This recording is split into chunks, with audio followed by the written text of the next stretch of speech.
Welcome everyone for the class on pain and sedation. Basically, it's an anesthesia class. So when you're doing an intubation, you put a laryngoscope and you're done, or you're scoping and you visualize this image or this image, where basically you're not able to visualize the vocal cords, then you are in trouble.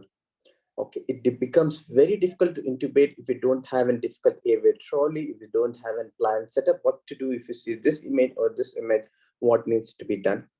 That's why during elective, semi-elective intubation or during conscious sedation, we do something known as Lemon assessment. It is nothing but airway assessment. So we are doing an airway assessment. The mnemonic Lemon stands for look, evaluate, malampati, obstruction, and neck mobility. That's the reason we do, because if at all, if it's a difficult airway, what we are suspecting, it can look like this on laryngoscope, then we can be prepared beforehand so that it shouldn't be a difficulty while intubation. So what we're looking for in Lemon? In Lemon, L stands for look. You're looking at the patient, whether this patient have any facial asymmetry, any high arch palate, any abnormally long teeth, large tongue, and large neck or a thick neck or a beard. All of this, if any one of this is present, other than the beard, if any one of this present, then definitely it might be a difficult airway. Here it's mainly not because of the difficult airway, it's mainly because to secure the airway, it might be difficult if you have facial haze. Where in Lemon, we are in the E part, where E stands for evaluate. Evaluate is 3:3:2 rule, where first 3 we check for mouth opening. 3 stands for number of fingers. The number of fingers you can be placed in an open mouth. If you're able to place 3 fingers, that means access to the airway and obtaining glottic view will be easier. The next 3 fingers you'll be seeing from the mentum to the hyoid bone, that is the tip of the chin to the hyoid bone. If you are able to place 3 or more fingers, that means you should be easily able to accommodate laryngoscope by pushing the tongue to one side. Next is thyromental distance. Thyromental distance is from the thyroid bone to the mental bone, or the hyoid to the, from the hyoid bone to the thyroid cartilage you're seeing. If you're able to place 2 fingers, it's basically says that predicts the location of the larynx to the base of the tongue, if it's high angled or not. So if you're able to place 2 fingers, then it's not a difficult airway, or you're not suspecting a difficult airway. So this is known as evaluate 3:3:2 rule. Next in Lemon comes M. M stands for Malampati score. Malampati is divided into 4 classes, that is class 1, 2, 3, and 4. 1 is where you are able to visualize complete uvula.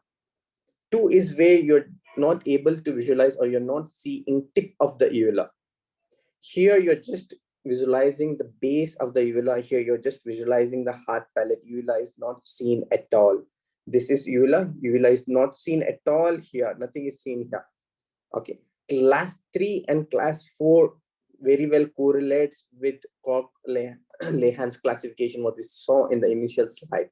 So these 2 images, if at all, if you see when you ask the patient to open their mouth wide open, then you need to suspect it might be a difficult airway. Next comes is obstruction. Is there anything which might cause obstruction to the airway, like a peritonsillar abscess or an epiglottitis or a retropharyngeal abscess? Retropharyngeal abscess we are talking about. Or there is a trauma to the neck with a gross swelling, or there is a circumferential swelling or circumferential burn around the neck, or is there a mass in the neck or the face which might obstruct the airway? Last one, you are checking for the neck mobility. Neck mobility, you are checking for the flexion and extension.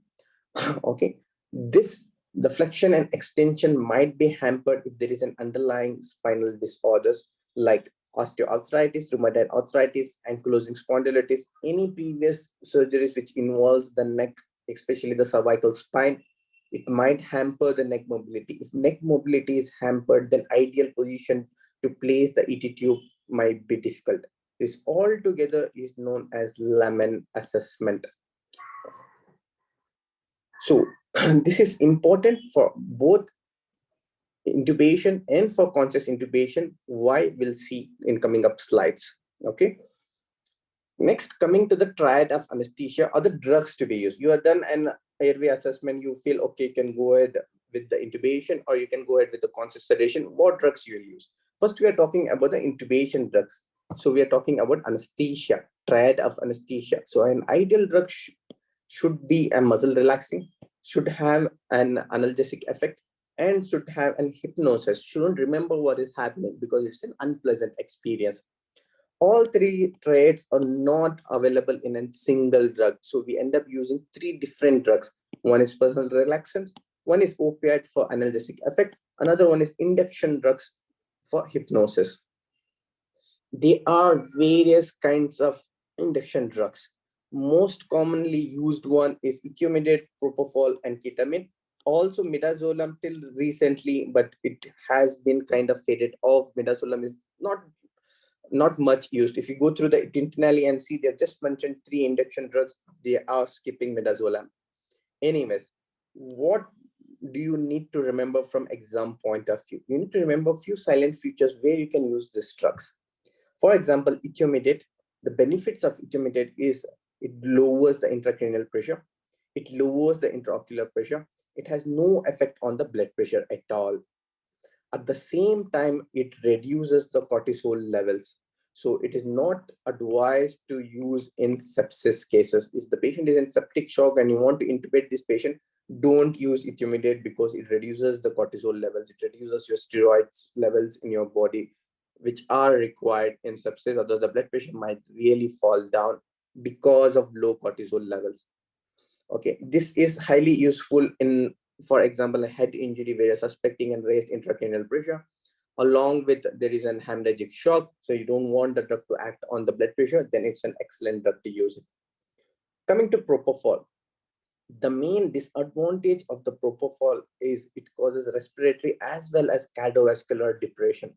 So it causes respiratory depression. So there might be an apnea, and it causes cardiovascular collapse. So low blood pressure, hypertension can result in. It is an excellent anticonvulsant and it is an excellent drug to reduce the intracranial pressure. If the patient is hemodynamically stable and you're suspecting there might be raised ICP, you can use this drug for intubation if it is indicated. So coming to ketamine, ketamine is becoming favorite of most of the emergency physicians and anesthetics to use it. It has a lot of advantages. The advantages here is usually it has no effect on CVS, that is cardiovascular system, or it might cause slight increase in blood pressure, which is always helpful during intubation. It causes bronchodilation. So ideal drug to use it if there is a bronchoconstriction, for example, in asthma patients you're thinking about, or you're thinking about in COPD patient, or anything which causes bronchoconstriction, for example, in anaphylaxis, you can think of using ketamine here because it's an excellent bronchodilator. It causes dissociated amnesia. Basically, it causes amnesia, you don't remember, but it is a dissociation. You feel like you have dissociated from your body. You feel like what is happening on someone else. The patient feels like it is happening on someone else, not happening on me. That is known as dissociation from oneself. This is the only drug which has an analgesic effect also. The problem with this drug is it causes increased secretions. There are various contraindications we will be reading about in coming up slides. And it also causes emergency phenomena. Emergency phenomena is basically during the recovery period. It's not pleasant. The patient might end up having some hallucinations, so he might start shouting. So especially if you're using in a pediatric age group, parents might get scared looking at the recovery stage if an emergency phenomena occurs. Okay, to prevent this off-label, people have started using midazolam. So combination of midazolam and ketamine is the next future, what you can say. Where does this drugs act? Ketamine is the drug which acts on NMDA receptor, and it is an antagonist at the NMDA receptor. Rest of the drugs, that is propofol, midazolam, and etomidate, they all act on GABA A receptors and all are agonists.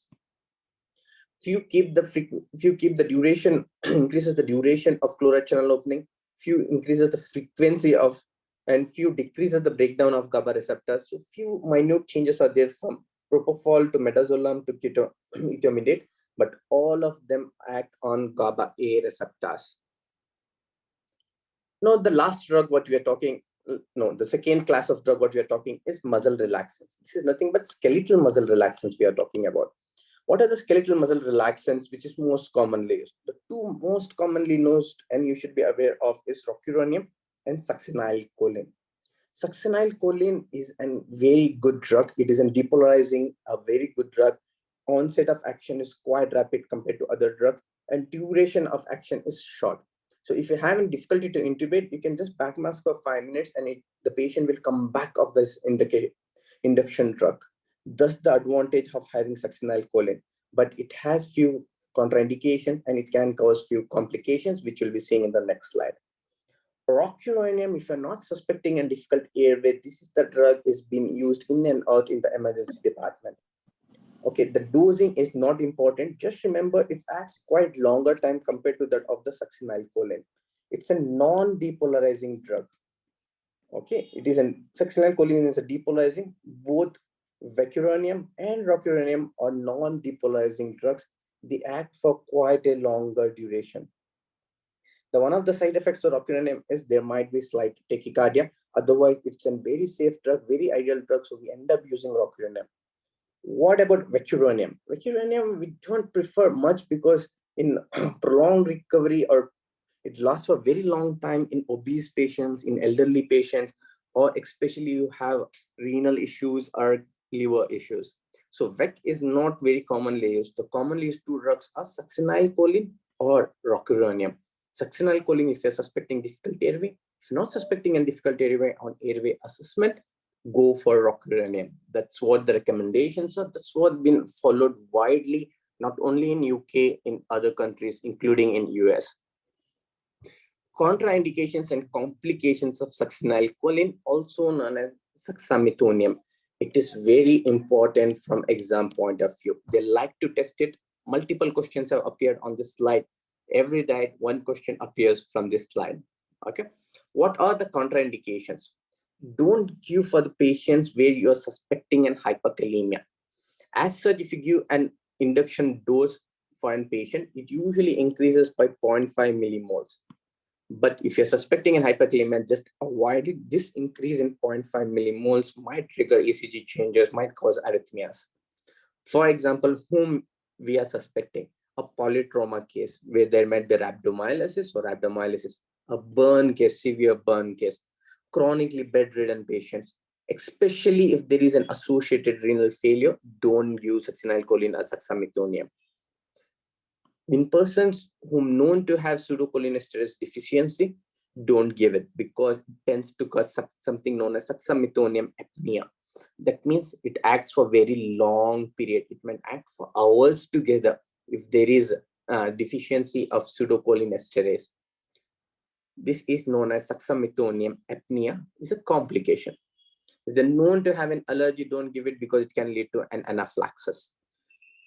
Bradycardia, if the patient is in bradycardia, especially the children are increased risk of bradycardia, so don't give it. Any myopathies, for example, Dickinson muscular dystrophies, don't give it. Any myopathies, don't give it.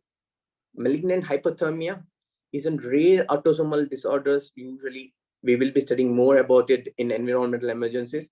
It basically, with a general anesthetic, if you're suspecting a malignant hypothermia is a known case of malignant hypothermia, then don't give it. Usually, the antidote for this is dantrolene. Congenital myotonic diseases, either family or and personal history, if present, don't give it. These are all contraindications for using succinylcholine. These are the complications which we have covered here. So malignant hypothermia, remember, as the word suggests, the body temperature goes quite high. But one of the first signs what you see is masseter muscle spasm. That is, you are not able to move the jaw itself. Masseter muscle is required for achieving. It becomes spasmed. So you'll not be able to open the jaw itself. When you're struggling to open the jaw, the ET tube is getting narrower because the jaw is getting closed because of the spasm. Then you need to suspect it might be a malignant hypothermia this patient is having. He might be having an undiagnosed autosomal dominant malignant hypothermia. This is very important slide. You need to go through this, or you need to remember before going. Last class of drug to complete the triad of anesthesia is analgesia. Analgesia, we usually end up using opioids. Ideally, we'll be using fentanyl. More commonly nowadays, or more recently, we have started using alfentanil. Okay, fentanyl itself is 10x or 10 times stronger than morphine. Alfentanil is again 10 times stronger than fentanyl itself. Most of the time in the ED, only fentanyl will be available. Alfentanil might not be available, but in the operation theaters, the anesthetics prefer using it. So if you are asking the anesthetics, or you're taking in help of the anesthetics, usually in UK, a whole intubation team will come down. It will be 2 nurses, 1 trolley, something similar to this, with preloaded drugs. They will be coming to the emergency department, so they have everything ready and they can go ahead with the intubation. That's why we usually prefer anesthetics in UK for intubation. So what are the equipment? So we know the drugs we have decided, we have done an airway assessment, we have decided on the drugs, they have been preloaded and kept ready. What else is required? You need an laryngoscope, ideally and video laryngoscope. You need airway adjuncts. You need an supraglottic airway devices like an IGL or an LMA. You need different size of ET tubes, and you need syringes to make sure you can inflate and deflate the cuff of the ET tube, what you're using. You need a plaster to secure it. Okay. Along with this, you might require some jelly, and you might require a tourniquet to tie if you're planning to tie it, if you're not planning to secure it with the plaster. So along with it, you might use a stylet, you might use an bougie. What you're seeing, this blue color one is a bougie.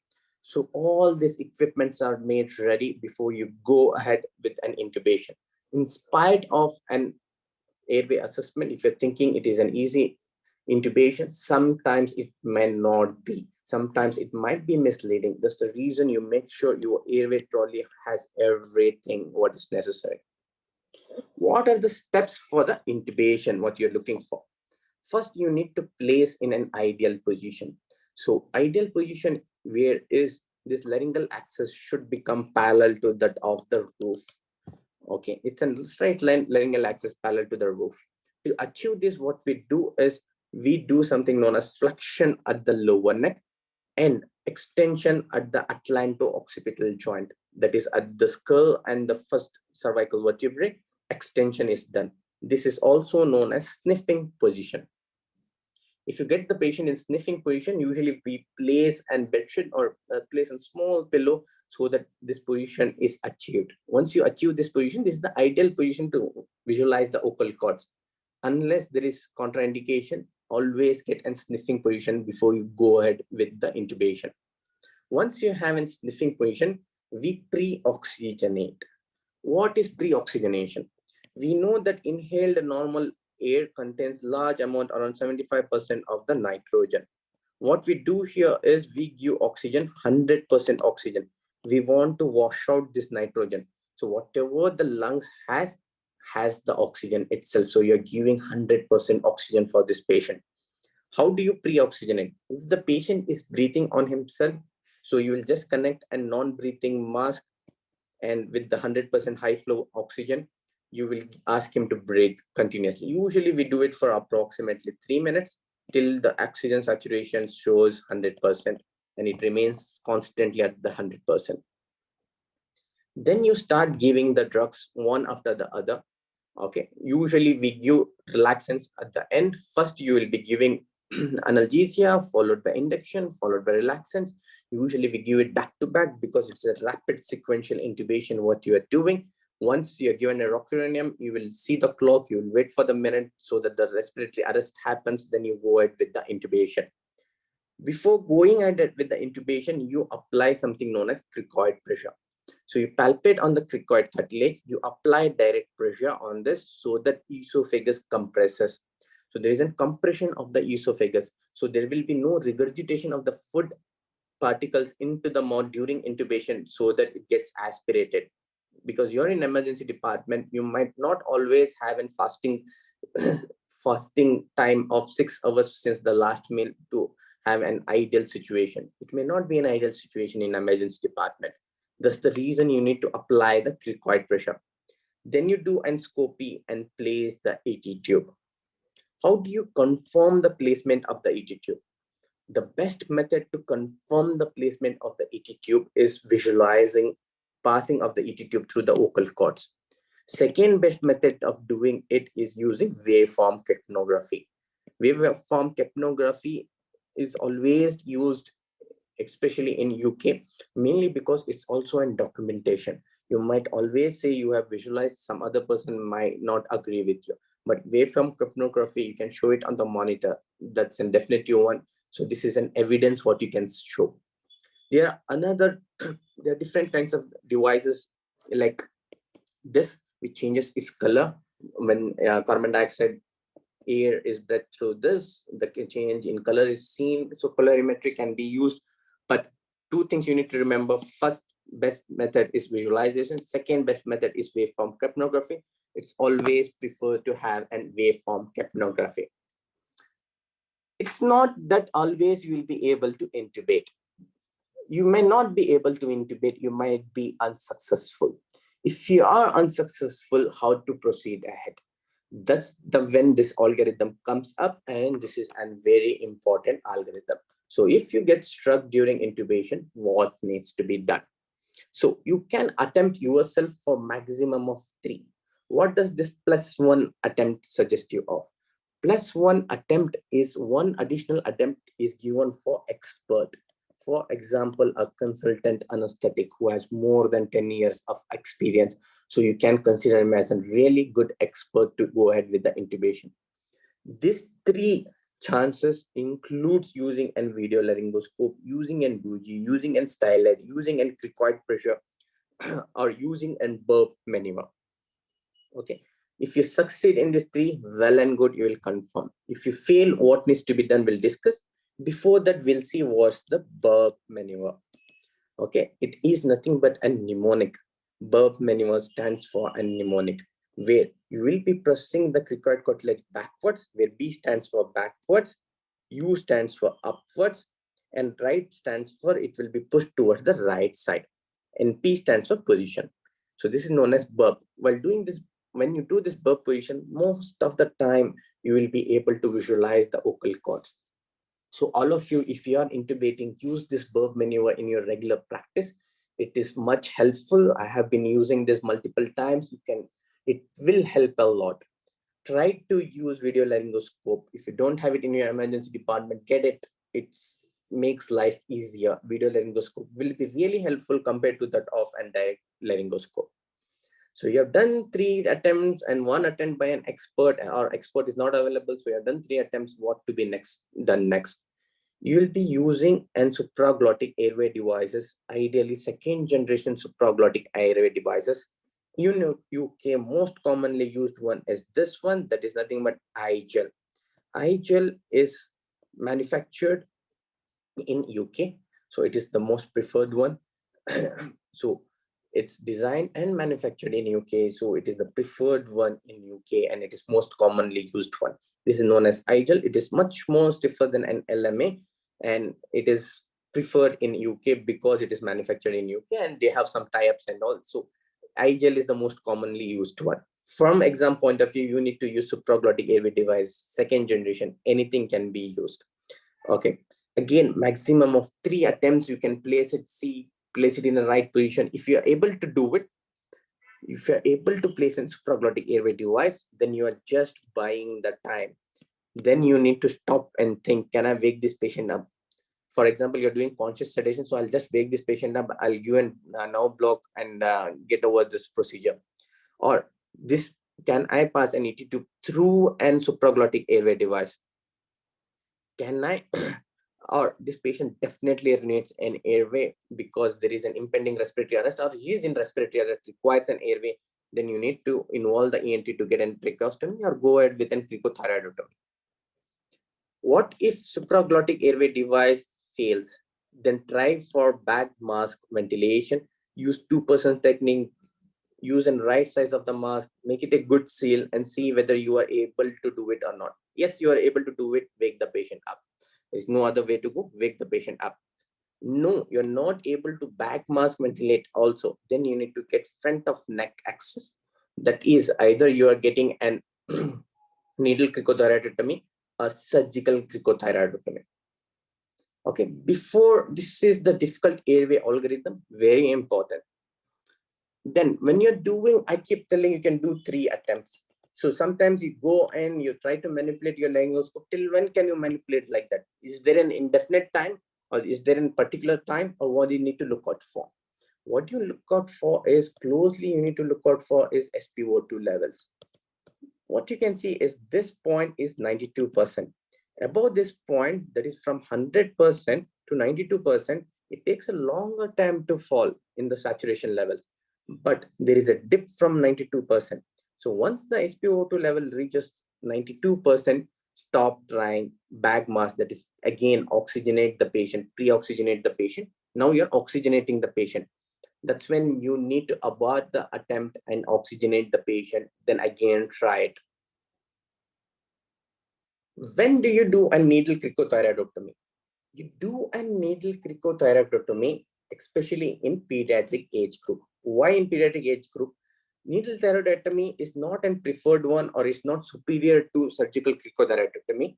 In pediatrics, it's preferred because the anatomy is quite small and it's not well developed. It might be difficult in an emergency situation to do an surgical cricothyroidotomy in pediatric age group. That's why they recommend doing needle cricothyroidotomy. It's very easy. You just palpate thyroid cartilage, cricocartilage. In between, there is an cricothyroid membrane. So you will, with a negative suction, a syringe attached to the needle with a negative suction, you will be piercing at an 45 degrees till you get some bubbles or till you aspirate the air. Once you aspirate, you just leave the lumen of the needle there and pull or disconnect the syringe. Once you have disconnected the syringe, we tend sorry, we tend to provide the oxygen. So you can't ventilate the patient. That means you can't give the oxygen in a pressure, because this is only needle. You can just connect an oxygen tube here. So you'll just connect an oxygen tube here, and usually this tube is connected for 1 second, and it will be off for 4 seconds. Off for 4 seconds, basically you'll disconnect for 4 seconds so that he can expire. 1 second will be for inspiration. How many liters per minute? Usually in adults, it's 15 liters per minute. In pediatric age group, it depends on the age. For example, you have a 7 years old kid, then it will be 7 liters per minute. If you have, and for example, 3 years old kid, then it is 3 liters per minute what you will be starting on. Surgical cricothyroidotomy. So you are basically making an incision. So you will palpate the thyroid cartilage and cricoid cartilage to make sure you are in between that. The incision should be in between that. A horizontal stab incision is done over the cricothyroid membrane. Then you will be doing a blunt dissection till you reach the trachea. Once you reach the trachea, you place either an tracheostomy tube. Tracheostomy tube 4 size cupped is preferred. If you're placing an ET tube, or it is not available, the tracheostomy tube is not available, then you can go ahead and place a 6 size curved UT tube. This is, I'm talking about the adults here. That completes our management, or basically how to intubate a patient and how to manage an emergency intubation. If anyone has any questions here, can ask me now.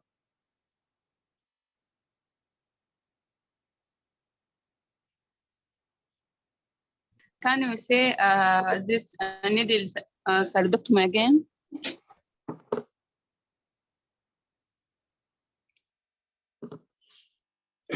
You palpate for the cricothyroid membrane, which is in between the thyroid cartilage and the cricoid cartilage. Then with a large bore cannula connected to a syringe, you are going at 45 degrees till you aspirate air. Once you start aspirating air, that means this needle is inside the trachea. So we'll disconnect the syringe and you are inside the trachea. So you'll be connecting the oxygen only here. You can't ventilate this patient because it's just a needle. You can't ventilate it. So you'll be connecting oxygen for 1 second so that there is an inspiration. Then you'll disconnect it for 4 seconds. So there is an expiration. So 1 second on and 4 seconds off. The liters, it depends on the age. If it is an adult, it's 15 liters, that is high flow. If it is a kid, for example, 7 years old, then you will be starting at 7 liters per minute. 3 years old, then you'll be starting at 3 liters per minute. Anyone else? Any questions?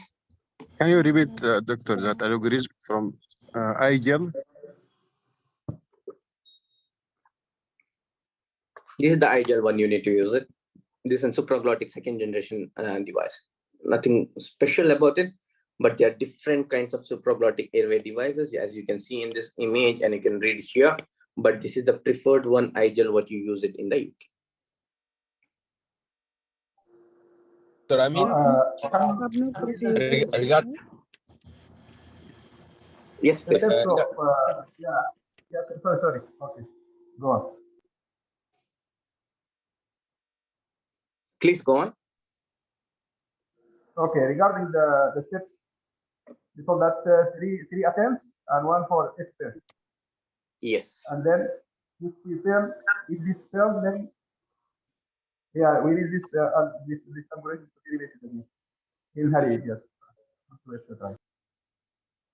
Maximum is 3 attempts plus 1, that is 4th attempt is given only for expert if expert is available. If expert is not available, then maximum is only 3 attempts at intubation. This includes you are using a video laryngoscope or direct laryngoscope, you're using a Fuji, you're using a stylet, you're using a burp media. Everything comes in this maximum 3 attempts plus 1 attempt, what we are talking about. So did I answer your question? Yeah. Dr. Amin? Yes, please. Regarding to rapid sequence intubation and induction, so that you mentioned 3 triangles of medicine. So you need to use all medicine together. When you need to use all the medicine, just to use one single medicine for induction, like because you're using one of these medications, not all 3. Only one you'll be using, depending on the scenario you'll be choosing, because they have their own benefits and own disadvantages. Similarly, here you're using one of the muscle relaxants, then you are using one of the analgesia. So you're using 3 different drugs. So that's meaning you need to use all 3 of different drugs, or sometimes you need just use induction medicine for crush intubation sometimes. No, you have to use all 3 medications. You need to use muscle relaxants. It is for example, if you're talking about in an cardiac arrest scenario, you need not use any drug at all, because the muscle tone will be lost and there will be no gag reflex, nothing. So intubation, so basically no gag reflex is there. You can easily scope because there will be no muscle relaxants and patient is completely knocked off. So you will be having hypnosis also. So it is a complete different scenario if you are intubating during a cardiac arrest. Okay. After cardiac arrest, after cardiac arrest, if it's an elective or semi-elective or an emergency intubation, you go ahead and use all the 3 drugs. Okay, thank you, Dr. Sir, any role of metazolam? Midazolam can be used, but it has disadvantages. We'll discuss about midazolam again during conscious sedation. In coming up slides, we'll discuss again. Assalamu alaikum. Walaikum salam. Yeah, during intubation, sometimes where we can't use succinylcholine. So in practically we're using cisapetorium or atropurium. So any questions or any topics regarding these things coming in the exam? Which 2 drugs you said? Can you just repeat the drugs you said? Atropurium or cisapetorium is intermediate acting muscle relaxant. Unlikely to be used. If you see here in the comments, we are not mentioned other than tachycardia, rocuronium to have anything. So atracuronium unlikely to appear in the exam. It's the rocuronium if at all if they ask you. So they will ask you either on rocuronium or succinylcholine. Their favorite one is succinylcholine to ask. Okay, thank you. We'll go ahead further now into waveform capnography. As I said earlier, to confirm the ET tube is in situ, we usually go ahead and get an capnography done. It is known as waveform capnography because once you connect to the monitor, you get an waveform. Okay. Usually the normal range of the EtCO2 is around 35 to 45 millimeters of mercury. As we are in UK, we are more kilopascals, that is 4 to 4.5 kilopascals. Your questions will be on kilopascals. So this numerical what you need to remember about. Let's go through the graph of the normal capnography. The base, this is nothing but respiratory base. Once you start expiring out, your expiration starts, the air starts flowing from the trachea and from the bronchioles, then reaches the alveoli. So continuously the carbon dioxide levels increases. Okay, this is carbon dioxide levels it is showing. The carbon dioxide level in the trachea is very minimal compared to that in the bronchi, bronchioles. Then in alveoli, it reaches the maximum. Once it reaches the maximum, it kinds of plateaus down because it reaches the same level. That is known as alveolar plateau, but there is a slight upstroke here. Slightly, they might be increased. At the end of alveolar plateau is known as EtCO2, end tidal carbon dioxide level. ET stands for end tidal carbon dioxide level. This is the end of the expiration. End of the expiration, the carbon dioxide going out will be the maximum because this air is coming from the end of your respiratory system, that is end of the alveoli. So the carbon dioxide level will be the maximum. Now you are started to breathe in. So your inspiration starts here.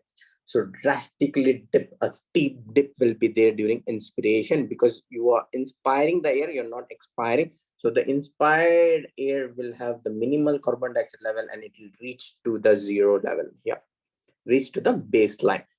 This is the normal capnography graph. It appears like this when it's on the monitor. It goes on with one breath, it goes second breath, third breath. It shows like this: inspiration, expiration, inspiration, expiration. This duration is longer than this one because inspiration usually is shorter than expiration because it has to expire out all the air which has it's inspired. So inspiration to expiration. They might give you a graph of an capnography and ask you to diagnose what is happening here. Okay, this is the baseline 45 what we have taken. This is nothing but 4 to 4.5 here. If it is not reaching to that level, that means there is a carbon dioxide washout. And the respiratory rate, you can see it is quite close together. That means it is increased. Basically, this patient is hyperventilating. We know that if we hyperventilate, we'll wash out the carbon dioxide. So if you start breathing fast, you will wash out the carbon dioxide. So the expired carbon dioxide levels will come down. This is seen in hyperventilation. The exactly opposite of it is seen in hypoventilation. So what happens in hypoventilation? You're breathing very slowly. So you'll end up retaining carbon dioxide. So the carbon dioxide levels here, if you see the ET2 levels, it's more than the normal what is supposed to be. And the respiratory rate is quite slow. If you compare to this, it is quite slow. This is hyperventilation. That means you're breathing fast. This is hypoventilation where you're breathing slowly. What happens? It is low only. It's not going high only. Suddenly you see a peak. This is seen in cardiac arrest scenarios. What happens during cardiac arrest scenarios? So you are just doing CPR due to chest compressions. There is some air coming in, coming out. So very less EtCO2 what you're seeing. And suddenly if there is a spike, patient has started breathing on itself. So spontaneous respiration will cause such type of spike.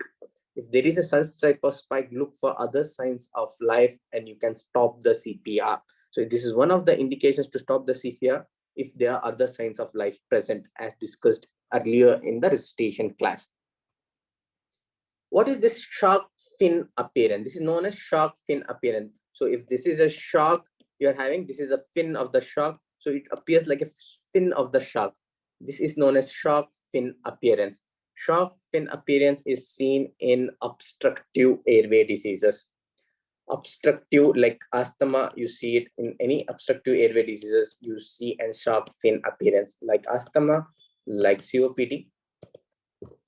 What happens if there is an slowly it is falling down? You can see slowly it is collapsing. The patient is going in respiratory arrest. Okay, or EtCO. Basically, this usually represents respiratory arrest. So slowly it is tapering down. That means the patient respiratory efforts are coming down. What if you are having normal wave capnography and suddenly it goes to a flat line like this? It happens. What is happening here? There are two possibilities. What is happening here? One possibility is that the ET tube, what you have done, is completely obstructed. So possibility of complete obstruction. So no air is passing through. That's why it has gone to 0. Or the equipment failure is there.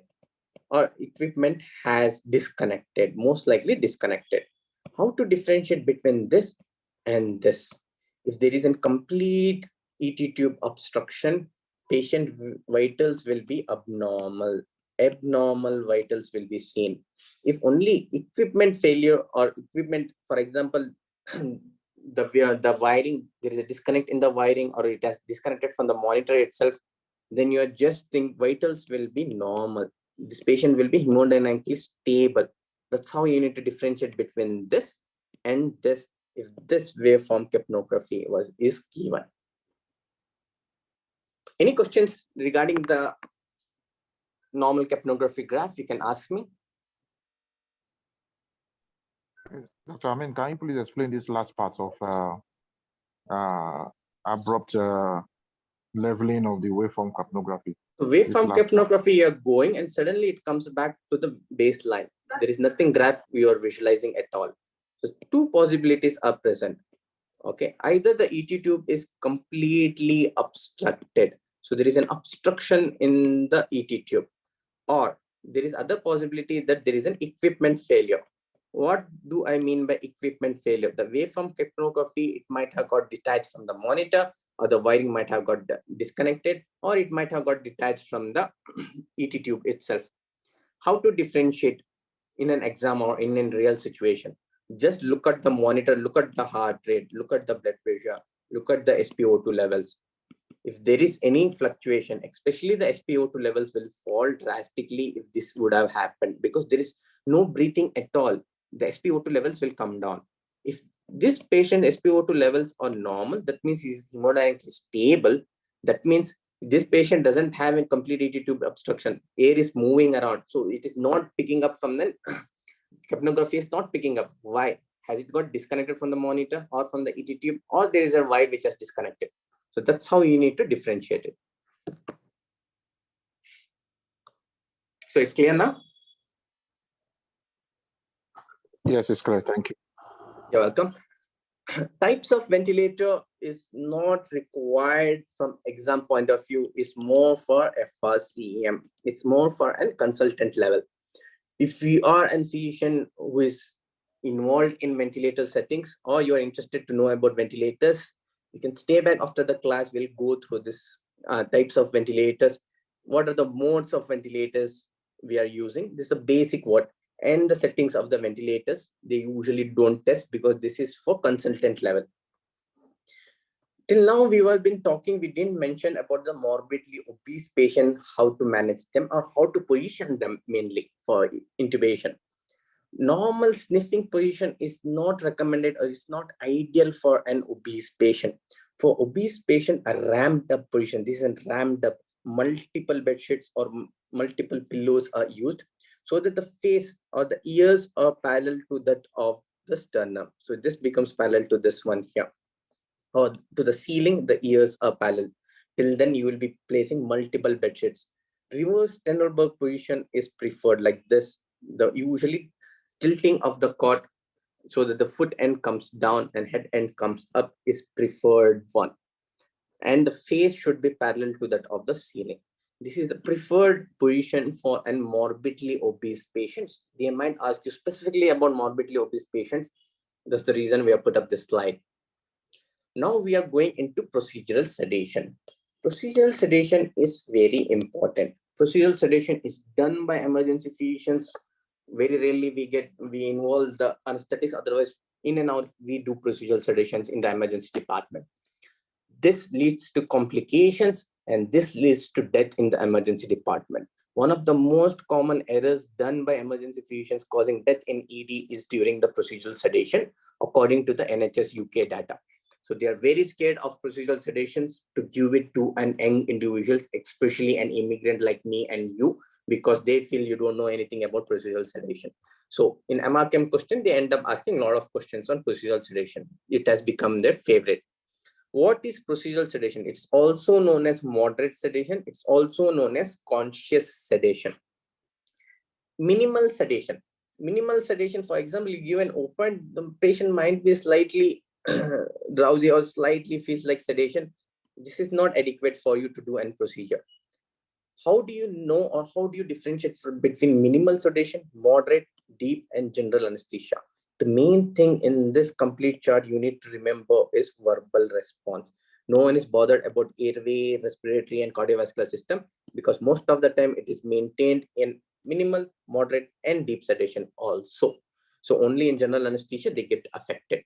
So it doesn't help you much to differentiate. What helps you to differentiate is the verbal response.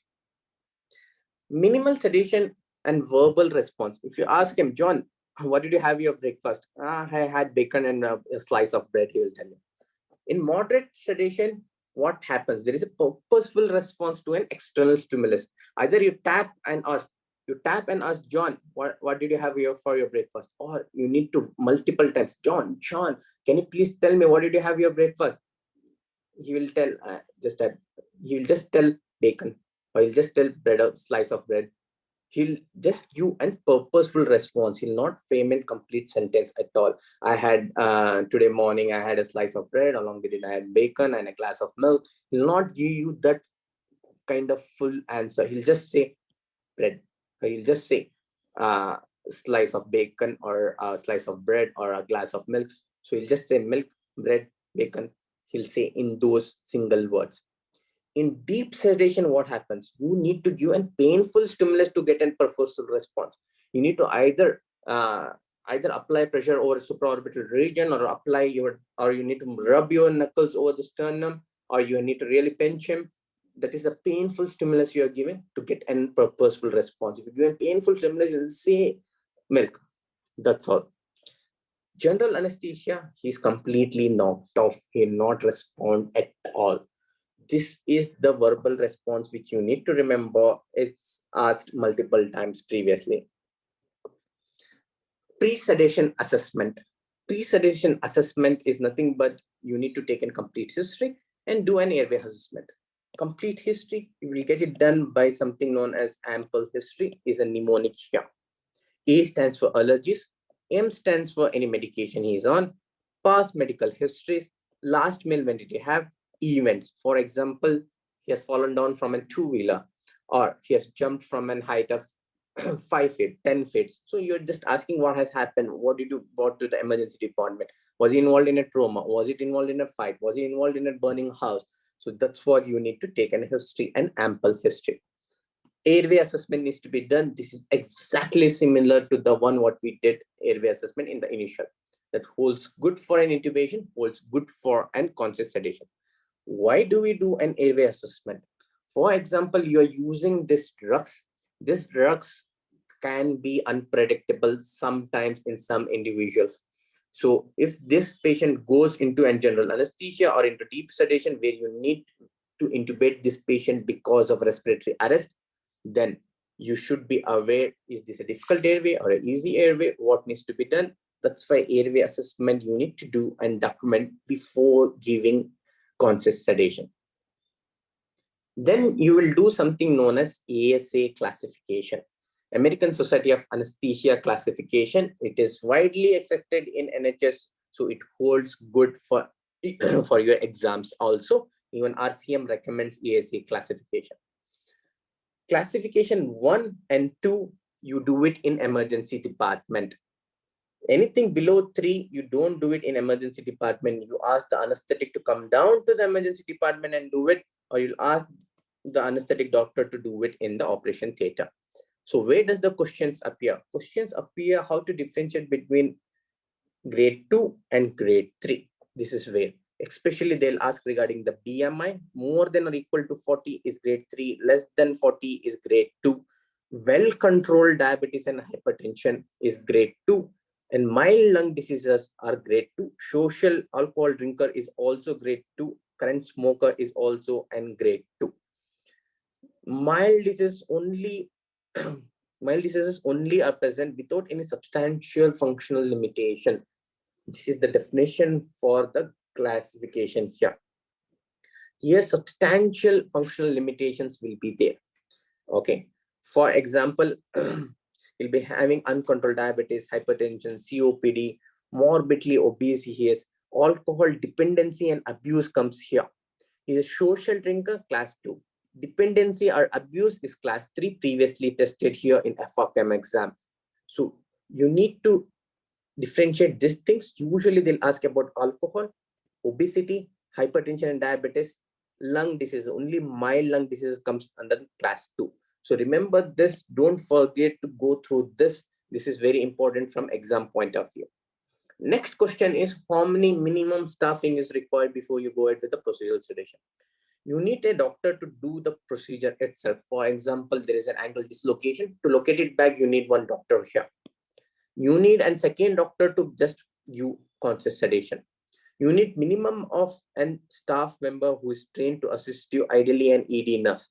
So you need 3 persons, 2 of them are doctors, 1 is a nurse. What is minimum requirement? Where do you do this procedural sedation? You do this procedural sedation where resuscitation equipments are available. In an ED where the resuscitation equipments are available, full resuscitation equipments, including the difficult airway trolley, needs to be there while doing unconscious sedation. It's the resuscitation room where it's available, so we end up doing in resuscitation room. What are the equipments you need to make sure before you proceeding ahead? You need to have an oxygen, you need to have a suction, a tilting trolley, basic airway equipments, advanced airway equipments, reversal agents, for example, for flumazenil if you're using midazolam flumazenil, naloxone if you're using an opioid, and IV access is must. Monitoring. You need to have an oxygen probe to monitor SpO2. 3-lead ECG cardiac monitoring should be always present. Continuous respiratory monitoring through the leads on the monitor. You will monitor in GCS. This is manually done. Okay, every 15 to 20 minutes, you'll be monitoring the GCS. And non-invasive blood pressure monitoring doesn't require an invasive, doesn't require an arterial line. Non-invasive blood pressure monitoring should be sufficient. And in monitor, you need to set it to read it every 3 to 5 minutes. Does an capnography required? It's not a must. If you have it, it's good to have it. It is not a must. It's not a recommendation. Drug used. Ideally, this drug should have an analgesic, amnesia, anxiolytic, that is pain management, and sedation should be there. All 4 should be present. So what are the drugs you can use? You can use midazolam. Midazolam, like in sedation, amnesia, and other, but it doesn't has pain management. Midazolam is not being extensively used, very rarely, especially the old consultants who are there for 30 years, 40 years, they are using midazolam. If you ask a new consultant or an young consultant or one who has an updated knowledge regarding this, never uses an midazolam. Why? The problem here is onset is good, but the peak time is around 12 minutes. It might last for around 30 minutes. You don't want some drug to last for so long. The peak effect is very variable. It might be after 15-20 minutes, this peak effect can come up. You can't wait till that time to have a peak effect. Onset is fast, but the peak effect is slow. Okay, again, what will happen? Onset is fast. The doctor who is doing procedure is restless, so you end up giving 1 by 1 incrementally. You are increase the dose, and you are giving 1 mg incrementally, and you are increasing and increasing, and suddenly you will get an peak effect after 20 minutes, and there might be respiratory collapse, respiratory depression, respiratory arrest. That's why it is not preferred. Similar to propofol, it causes respiratory depression and hypertension. So we don't prefer using midazolam, but it is still being used. Propofol is a nice drug. It has similar side effects like loss of airway reflexes, respiratory depression, and cardiovascular depression it causes. The advantage here is duration of action. Most of the time it acts for only 5 to 6 minutes. Less than 10 minutes, any dose you give it, less than 10 minutes after giving the last dose, you will get back to normal. If you goes into respiratory arrest also, I have to just back mask ventilate for a few minutes, he'll be back. So I'm okay with this drug until and unless this patient's blood pressure is fine. If the patient blood pressure is not fine, I don't prefer using propofol. That's where ketamine comes in. It's a super drug nowadays. It's said as extensively used. Ketamine in and out, everyone is using. It is a quite safer drug compared to the propofol and midazolam. So you go ahead and use ketamine, and question starts appearing on the ketamine. What are the side effects of ketamine? Where does it act? All those questions starts appearing in the examination. So it's an antagonist, acts on NMDA receptors. We all know it. It has all the ideal things what you need in a drug. It has an analgesia, amnesia, anxiolytic, anesthesia, and dissociation. All the ideal things are present. Onset is 1 minute, duration is approximately 10 to 15 minutes. Sometimes it might go up to 20 minutes also. The problem with this is it might have an emergency phenomena. It's an hallucination may develop during recovery from the dissociated state, prevented by giving midazolam off-label. It's not recommended by RCM, but it will be soon be recommended because in and out we have started using midazolam now. The problem here is it causes laryngospasm and increased secretions. It is an ideal drug. It causes bronchodilation, no effect on CVS, no effect on respiratory system, but it causes laryngospasm. It causes increased secretion. That's where the contraindications comes in. That's where the question starts appearing on the contraindications. There is an extensive list here picked up from RCM, what they have suggested or what they have given. What you need to remember, raised ICP is an contraindication, but head injury is not. Someone comes with an head injury, his GCS is fine, you're not suspecting a raised ICP on clinical examination, then you can go ahead and give him ketamine for conscious sedation. Okay, raised intraocular pressure is an contraindication indication here. Any thyroid disorders, it might be an hyperthyroidism or hypothyroidism on thyroid medications, is an contraindication. Another one, most commonly tested one, is upper respiratory tract infection. Why is it a contraindication to use an ketamine? Because ketamine causes laryngospasm. If there is already an irritation in the throat and you place an scope, and if you irritate the larynx, then you will end up having a laryngospasm because this patient already, the larynx are been irritated by an infection there. Already there is some inflammation. So scoping can trigger more and cause laryngospasm. That will be a disastrous thing to do it. Okay. Infants, it is not preferred. Unstable or abnormal airways to any tracheal surgery, stenosis, again because of laryngospasm, upper airway and lower respiratory tract infections. Any procedures which have been done in the mouth or on the pharynx, it is not preferred one because it causes laryngospasm. All this causes laryngospasm. Significant cardiac disorders, it's not that much important from exam point of view. Intraocular is important, already told for you.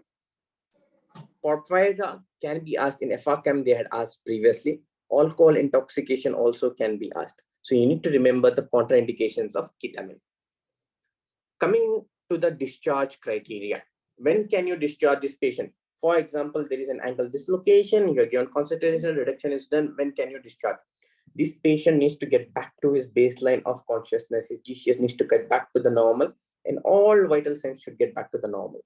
He should be pain-free. So pain management should be done in an ideal way. He should be able to walk. If he's before sedation, if he was able to walk, then he should be able to walk. He should be able to drink water and tolerate it. Basically, that means he should not vomit it out. So give him a glass of water, make sure he tolerates it. There should be a responsible adult for next 24 hours accompanying him. And you need to advise that you shouldn't drive or use any heavy machineries or involve in any legal matters for next 24 hours. Have a follow-up arranged, including the analgesia. If required, you need to give it to them. Written information, what you have said so far, everything should be documented and should be given in a leaflet. Where you need to observe, because immediately after conscious sedation, the patient will be slightly drowsy. His vital parameters may not be at the normal state. His pain might not have been managed adequately. Where do you monitor this patient till all these criteria has been satisfied? In the same place, or in a place where all the resuscitation equipments are available. So you will not shift this patient out of the station and keep him in some ward or keep him in some minors or majors area where you don't have any resuscitation equipments. You should keep this patient in the resuscitation itself till he completely recovers. Any questions regarding procedural sedation, you can ask me now.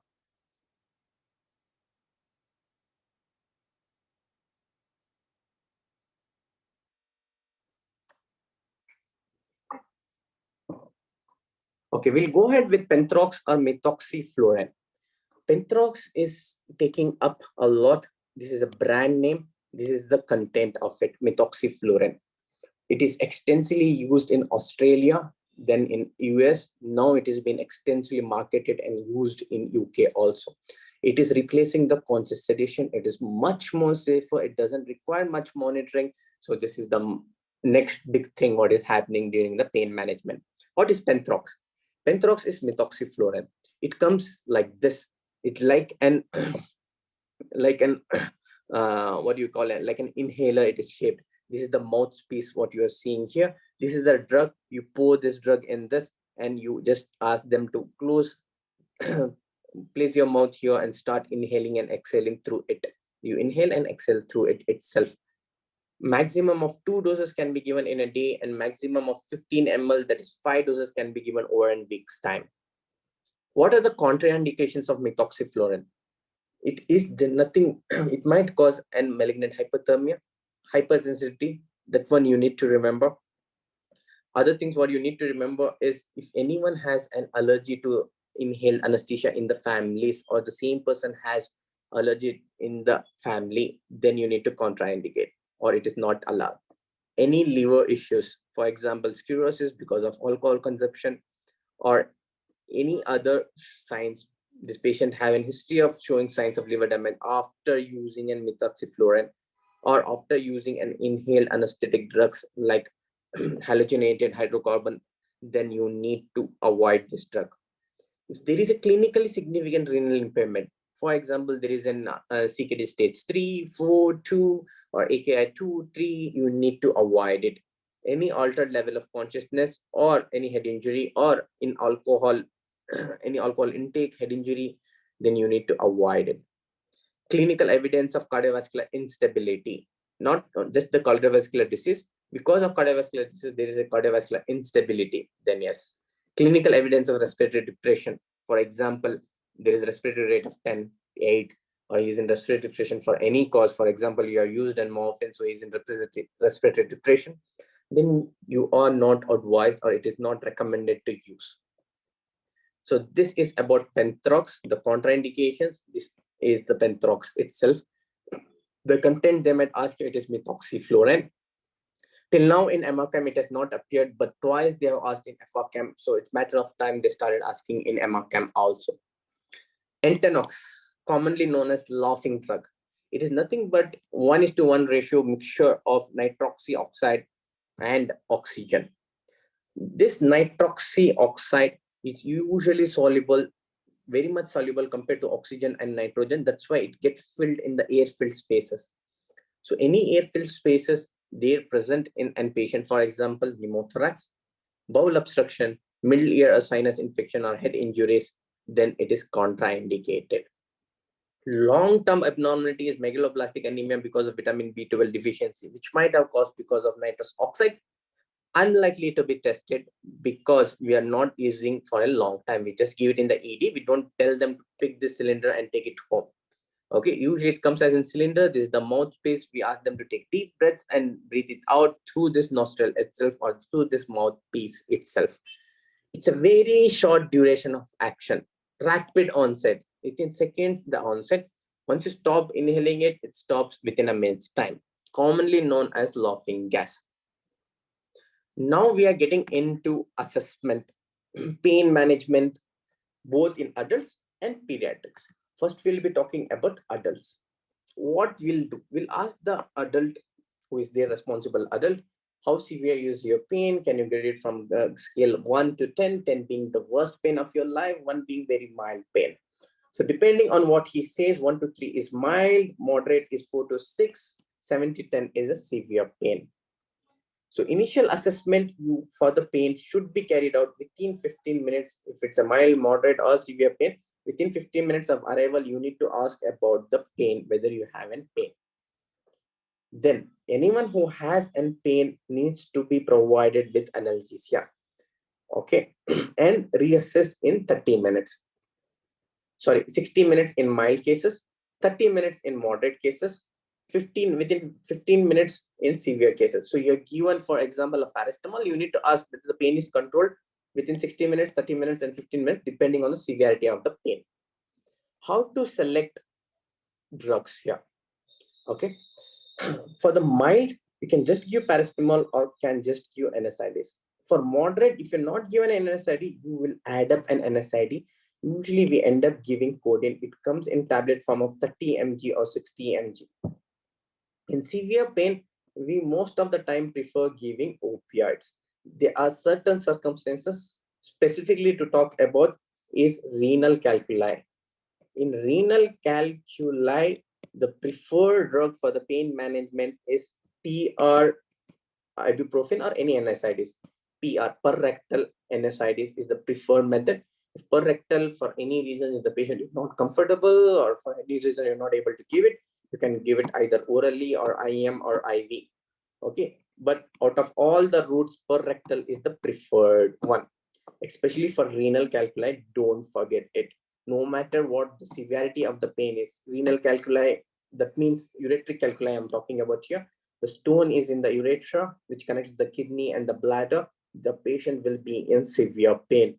A simple PR diclofenac should be sufficient for this patient.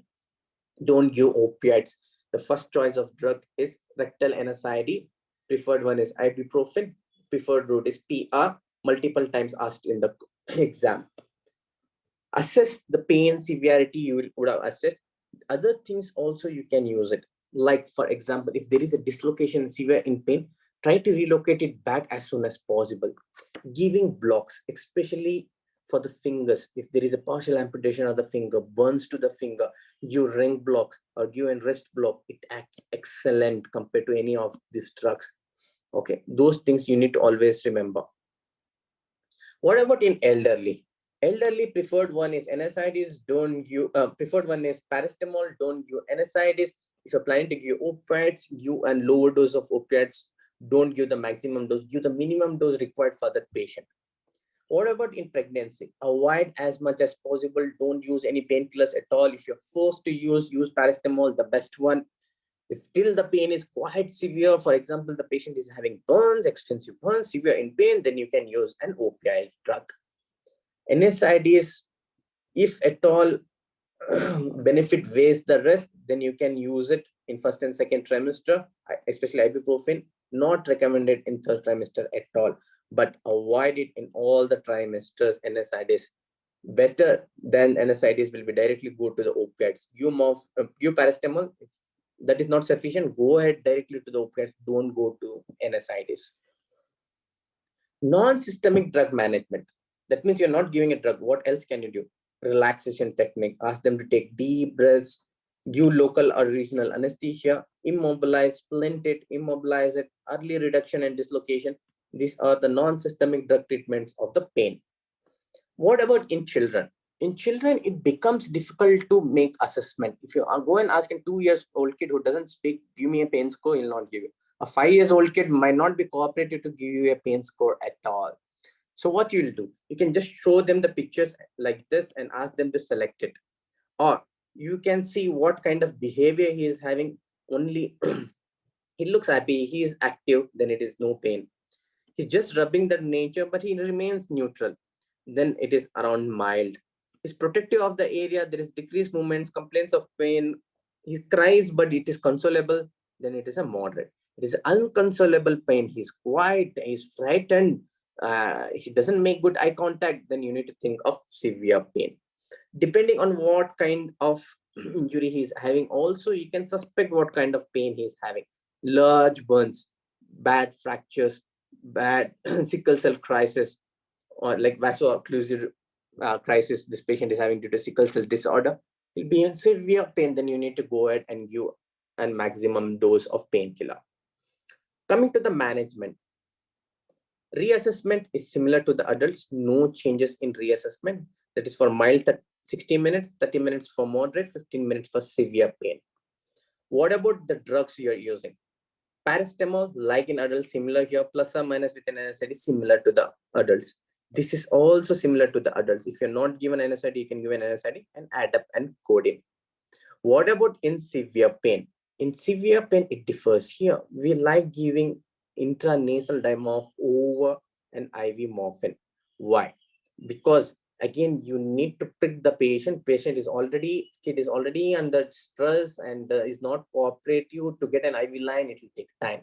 Just spraying and dimorph intranasally, it acts much faster, much easier to give it. Once the patient is cooperative, then you can think of getting an IV line. So the preferred route and drug is intranasal dimorph, 0.1 mg per kg. It's important you remember this dose for the examination. They might ask you, but intranasal dimorph is the most important thing. Dose is not very important. Any questions still here? You can ask me before we go into local anesthesia regarding the pain management.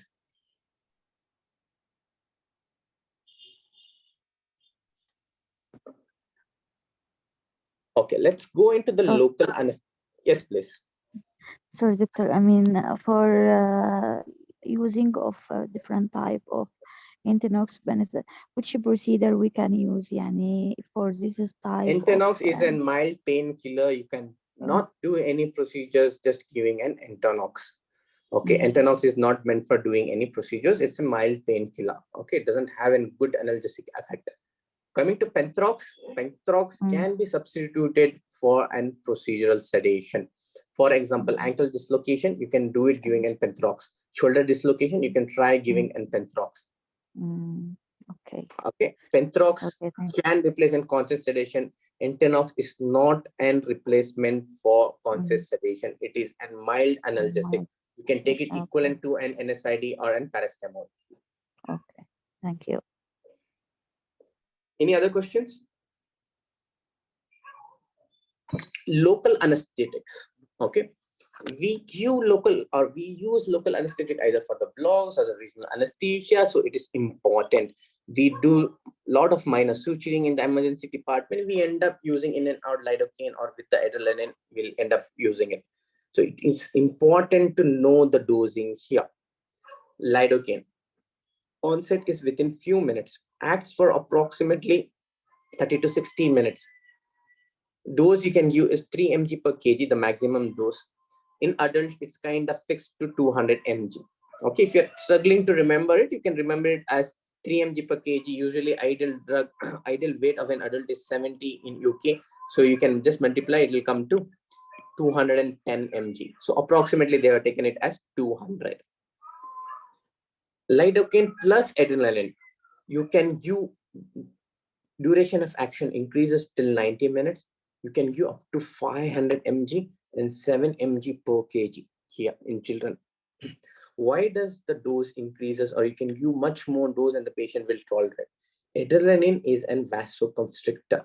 So if you're infiltrating locally, it will not enter systemically because the surrounding arteries and veins are vasoconstricted. So it will not get easily absorbed into intravascularly absorbed.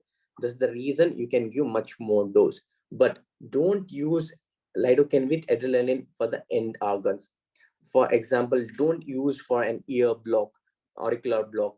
Don't use it for a ring block, because it might cause powerful vasoconstriction to the end arteries and can cause ischemia of the end organ. That is ischemia of your finger.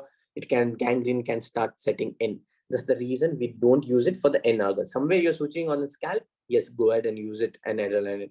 But if you're suturing on a finger or you're manipulating a finger, then just use lidocaine, don't use adrenaline. Bupivacaine. What's the advantage of bupivacaine? It acts for a very long time. Okay, the dosing is 2 mg per kg in children, in adult up to 150, and you can always multiply. It comes to 140. If you're 70 by 2, it will come to 140. So approximately 150. It comes close to it. All right. Where do we use bupivacaine? It's a long acting. So as a painkiller, it is an excellent one. That's why we end up using bupivacaine in fascia iliaca block. Okay, fascia iliaca block, as we said it from our previous class, is given for a femur neck fracture. You need a pain management. Fascia iliaca block is the preferred one. Prilocaine. Prilocaine is the only anesthetic mentioned here and licensed in the UK to use it intravenously. So this one can be used for Bayer's block. Not commonly used nowadays, but this can be used for Bayer's block. If they test you, they'll test you which one of this local anesthetic can be used intravenously. Prilocaine. None of the other local anesthetic is licensed to be used in UK. Duration of action is quite similar to that of lidocaine and within 5 minutes, so quite similar to that of the lidocaine. Previously, before it became an MCQ, before it was handwritten exam, they used to ask this type of calculations, which have come down now. But again, you never know, it can appear back. That's the reason we have put up 1%. Always remember, it means 10 mg per ml. 1:1000, if they say, that means 1 gram is there in 1000 ml. So 1000 mg will be there in 1000 ml because 1 gram is 1000 mg. So it will become 1 mg per ml. So 1:1000 dilution, if they say, that is nothing but 1 mg is there in 1 ml. For example, let's take this scenario here. We have a 65 years old female weighing around 60 kg present to the ED with lacerated wound, and you plan to suture it under local anesthetic and lidocaine 1% plain. You're planning to give. What is the maximum dose you can give? What is the ml they're asking? How much ml of 1% you can give it in this patient? It is 70. We know it is in plain one, so 3 mg. So we know it is 250, 210 mg, or you can remember it as 200. Doesn't matter. So it will be either 21 ml you can give it, because 1 mg is present. 1%. That means 10 mg is present in 1 ml. 10 mg is present in 1 ml. So for 210 mg, how much you can give it? So it will be 210 divided by 10. It will be 21 ml. That's the maximum what you can give it. So approximately, if you round it off, it will be 20 ml. Or if you just go ahead with for an adult, we give 200 mg maximum. So 200 mg in 1% is nothing but 10 mg in 1 ml. So you want 200 mg. How much? So 200 divided by 10, it will be 20 ml. So this kind of calculation used to appear in and out before it became MCQ question. So just be thorough with this, what they are mentioned here. What are the complications of local anesthesia? So when you are giving or infiltrating a local anesthetic, you need to be aware of early features. You need to tell the patient, if you start having a ringing sensation, or you have lightheadedness, or your numbness around your lips, or you're having a metallic taste, please let me know. Okay, these are the earliest signs. This is what you need to remember. This is what they will be testing you in the examination. Tachycardia and hypertension, mainly if you use adrenaline, otherwise you don't see tachycardia and hypertension. It causes cardiovascular collapse. Bradycardia, hypertension blocks asystole. Again, it causes CNS depression, confusion, drowsiness, convulsions, coma, respiratory depression, respiratory arrest. So these are all late changes. What you need to pick it up is the early changes, which is important. These are the early changes. You should inform the patient that if you have a lightheadedness, if you have a ringing sensation, if you have a numbness around your lips, if you have a metallic taste, please let me know. So they will test you on this. Rather than this you can just remember as depression of CNS, CVS, and respiratory system in the late stages. What is the management plan? You will go according to airway, breathing, circulation. If the patient is hemodynamically compromised, so ABCD assessment as emergency physicians. What is the specific drug you can use? It is the lipid emulsion. Is it required to remember? It's good if you can remember it. If you have difficulties, then it's okay if you don't remember it. The reason we have put it up because ALS has clearly mentioned the dosing of lipid emulsion. But according to me, if you just remember lipid emulsion, that should be sufficient.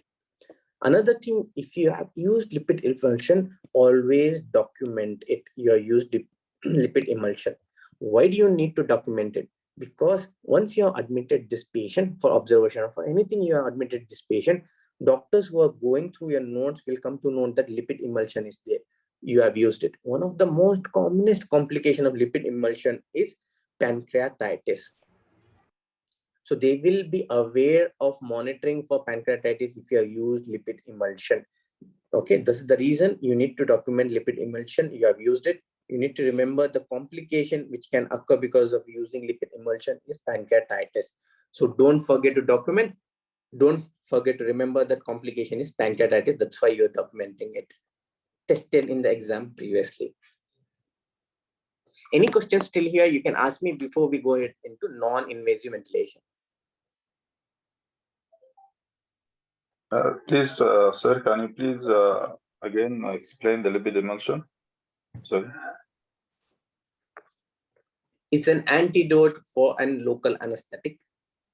Dosing is not that important, but if you can remember, we are given here, you can go through this. Main thing you need to remember is the complication which it can cause, that is pancreatitis.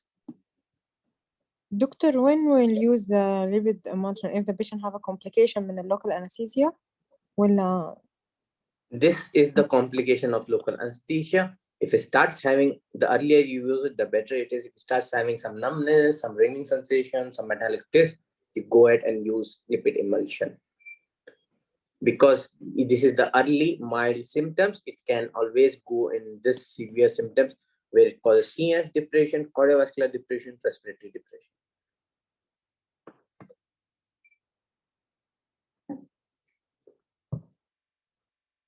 Let's go ahead into NIV. NIV stands for non-invasive ventilation. Sometimes they might interchangeably used as an BiPAP also, but according to literature, NIV means both CPAP and BiPAP. Sometimes if they say NIV, it just might mean an BiPAP. It's in layman, we are not worried about it. How does a non-invasive ventilator works? Okay, non-invasive ventilator works by recruiting more alveoli. The air is pushed in at pressure.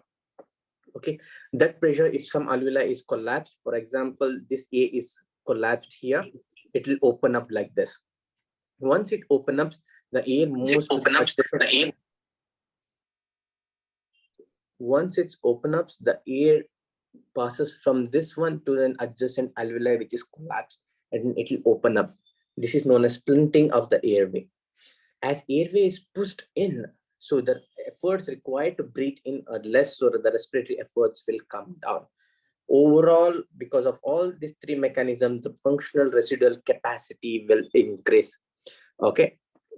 The next thing you need to remember is there is reduction in intramural pressure. That means the pressure surrounding the ventricles, that is known as transmural pressure of left ventricle, will reduce. You can deliver high concentrated oxygens. You can deliver FiO2 up to 100% using a non-invasive ventilator. That is also an advantage. So these are the three advantages of using a non-invasive ventilator. This is more for your knowledge. Till now they are not tested, but good to know because we use non-invasive ventilators in and out in the emergency department. Usually all the trusts or all the hospitals will have a checklist. Have you ruled out a pneumothorax before you start an NIV?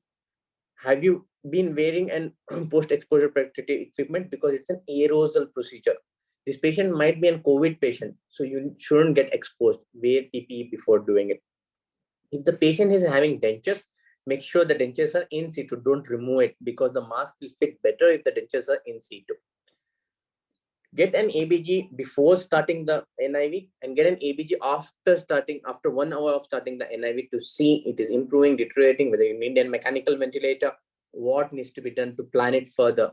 This is picked up from RCM, the checklist. Similar kind of checklist will be there in every hospital. You need to follow it.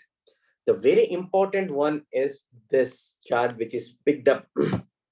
Okay, this is picked up from BTS guidelines, British Thoracic Society. This is a very important one. Multiple questions have appeared previously from this exam. First, let us see what are the indications for non-invasive ventilator. In COPD patients, if the pH is less than 7.35, if carbon dioxide levels are more than 6.5, if respiratory rate is more than 23. These are the indications for COPD patients. If persisting after using a bronchodilator or an oxygen therapy, if these findings are persistent, then we go ahead and start an NIV. Neuromuscular diseases and obesity, they usually don't test much. They're more worried about the COPD itself. They are not tested much on neuromuscular or on the obesity. Next thing important here in this algorithm is what are the absolute contraindications for NIV. Facial deformities, facial burns, upper airway fixed obstruction are the absolute contraindications for non-invasive ventilator. What are the relative contraindications? Relative contraindication if the pH is less than 7.15. People got confused in one of the questions. They had given pH less than 7.35 as one indication, another one is 7.15. People were like, which one to select, doctor? Select less than 7.35 because that is an indication. This is a relative contraindication. Don't select this one. GCS, low GCS, confusion, cognitive impairment where the patient is not cooperative at all. It's all other relative contraindications. Again, these relative contraindications can become an absolute contraindication in certain scenarios. For example, if the patient is persistently vomiting, what you'll do, you want to stop the vomiting, then start on the NIV, otherwise he'll aspirate. So you'll give antiemetic. If the antiemetics are also not effective and this patient is persistently vomiting, then you can't use NIV because he'll definitely aspirate and it will cause more harm. Here, airway protection is important. That's where you go ahead and intubate the patient. A patient with abdominothoracic breathing, which is suggestive of an impending respiratory arrest and low GCS, whether you will go ahead and intubate or put on NIV, you will go and intubate this patient, not put him on NIV. So you need to see the scenarios and take it further in the examination. Don't just depend on this absolute contraindications, though majority of the questions come from this. Next is the pressure settings where they like to ask. What is the initial EPAP settings we can set? That is 3. Initial IPAP settings, what you can see is 15. Maximum what you can reach IPAP is 30. Maximum EPAP settings what you can reach is 8. I have been telling EPAP and IPAP. What is EPAP and what is IPAP? EPAP stands for expiratory positive airway pressure.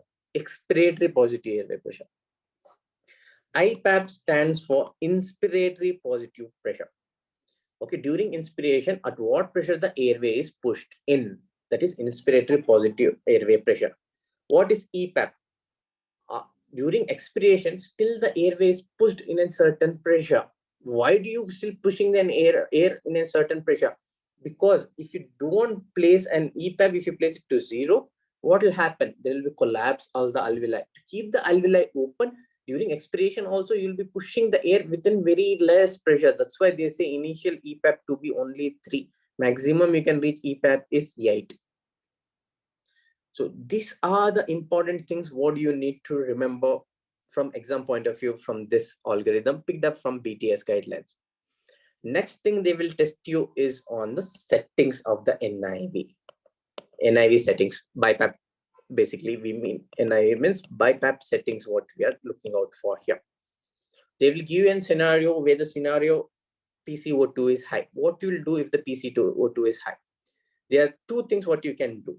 You will increase the EPAP. IPAP will remain constant. So you will not change the IPAP at all. Respiratory rate you will increase.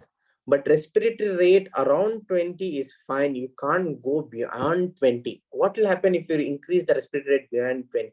You will be just breathing in and out from the anatomical dead space.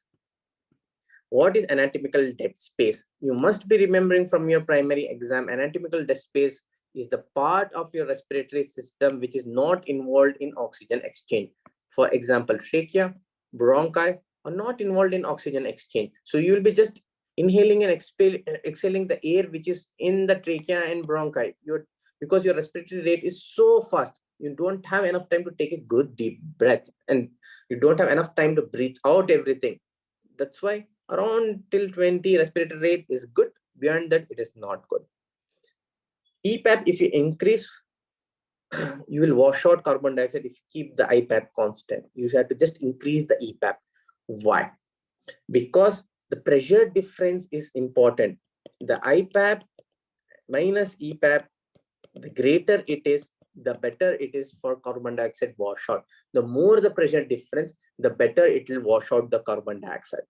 So that is for high PCO2 levels.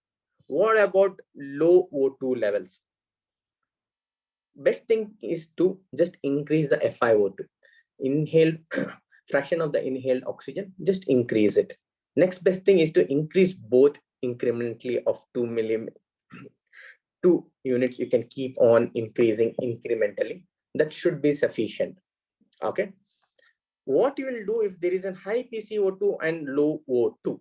When you have an high PCO2 and low O2, the last one here, what you can do here is FiO2, you can increase it. It will help to increase the low O2.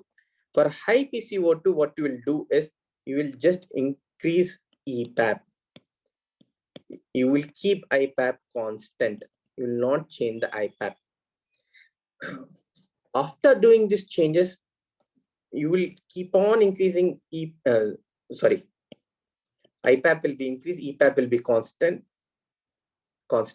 You will keep on increasing IPAP till this patient's PCO2 is normal. After this PCO2 levels have come to the normal, you'll be just looking at the O2 levels. If the O2 levels are still low, in spite of fraction of inhaled oxygen levels is 100%, in spite of this, it is low, then you can start increasing the EPAP also. Increase both EPAP and IPAP as explained previously. These changes are important from exam point of view. Anyone has any questions regarding the NIV, you can ask me now. Sir, what about IU ratio?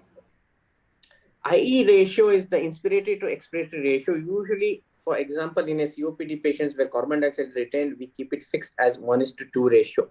We don't increase it or decrease it. For example, if it's just an hypoxia, you can go down as 1:1 ratio. For example, in pulmonary edema, you can keep it IE ratio for 1:1. Why don't we change IE ratio in a COPD patient if there is, can we go to 1:3, 1:4? No. The reason is you need at least 1 second to inspire and 2 seconds to expire out. So this is the ratio what we are seeing. For example, it's in seconds. If you take it 1 second, at least inspiration, and 2 seconds, double of it needs to be expired because you're trying to wash out the carbon dioxide. And bronchial asthma?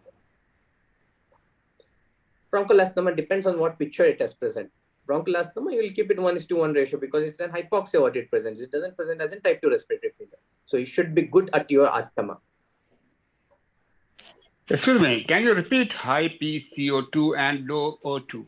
You are saying we have to increase IPAP and FiO2. If we will not increase EPAP2, then it will not increase carbon dioxide. First, you need to understand how do you act for an PCO2. For PCO2, you will just increase IPAP. EPAP will remain constant. So IPAP minus EPAP should be more. The more the difference, the carbon dioxide will wash out. So the pressure difference, air flows from a lower pressure to the higher pressure. So more the difference between inspiration and expiration, the pressure, the carbon dioxide will wash out more. That's the reason we keep EPAP constant and IPAP increase. That's the reason what we are doing here in the two also present. So we can't increase both. If you are increasing both, the difference will always remain. If you increase this also 2 and this also 2, the difference will remain the same. You're not changing the difference. So carbon dioxide will not wash out. So what you're doing is, again, you're following the same thing, but FiO2 is not related to PCO2, so you can go up to 100%. First, bring down the carbon dioxide. Once you bring down the carbon dioxide to the normal range, then look out the O2 levels. O2 levels are still low in spite of inhaled fraction oxygen level being 100%.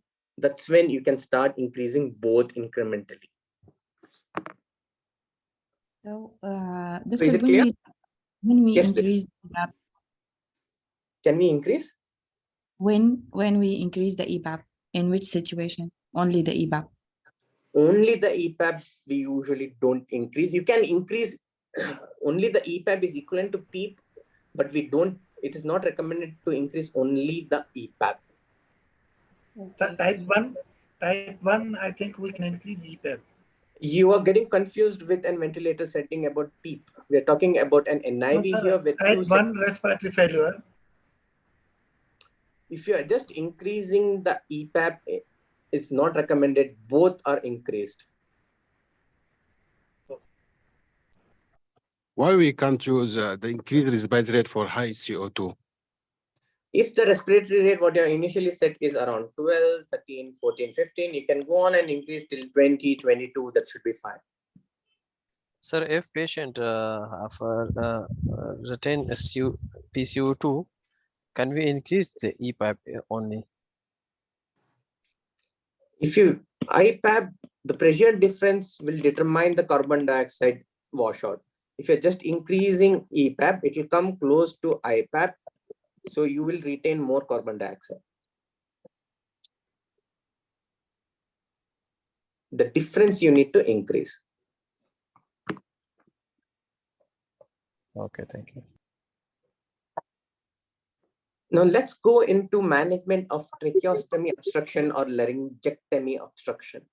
So what's the difference between tracheostomy and laryngectomy? There is a difference. Okay, it's not one and the same thing. In tracheostomy, there is a communication with the larynx and the pharynx here. In laryngectomy, there is no communication. There is a block here. Okay, this is laryngectomy. This is tracheostomy. There is difference. Okay. So the management of obstruction also is slightly different. So let's first see how to manage an tracheostomy obstruction. Tracheostomy obstruction, if a patient comes, you need to see whether the patient is breathing on himself or not. If he's not breathing, mostly he's in cardiac arrest. Okay, so you'll start the CPR, and CPR according to the cardiac arrest algorithm, what you have learned in the station, you'll follow that. If he is, if he is breathing on himself, we will check for the tracheostomy patency. So how do we check for the tracheostomy patency? Remove any of the things which have been attached to the tracheostomy. For example, if there is a speaking wall or if there is an inner tube, this is an inner tube present, remove it off. Okay, you need to remove it off any one of this following is present. Okay. Sorry. Then what you will do is after removing that, you will try to pass a suction tube. If you're able to pass a suction tube, that means there is a partial obstruction. Suction out all the obstruction which is causing a partial obstruction. Then you can continue your assessment management. There it ends. If you're not able to pass a suction catheter, that's when you will deflate the ET tube if a cuff is present. Then you look, listen, and feel to the mouth and tracheostomy, similar to what we studied in the similar to what we have studied in the trauma class. Is the patient improving after deflating this? Yes, then it is again suggestive of a partial obstruction. You can plan to change an ET tube itself. No, then you will completely remove the ET tube. It will be the stoma here. Is the patient, again you are checking here, is the patient breathing on himself or not? If he's breathing on himself, then ABCD assessment. If he's not breathing on himself, then you will call for help for CPR. CPR will be started.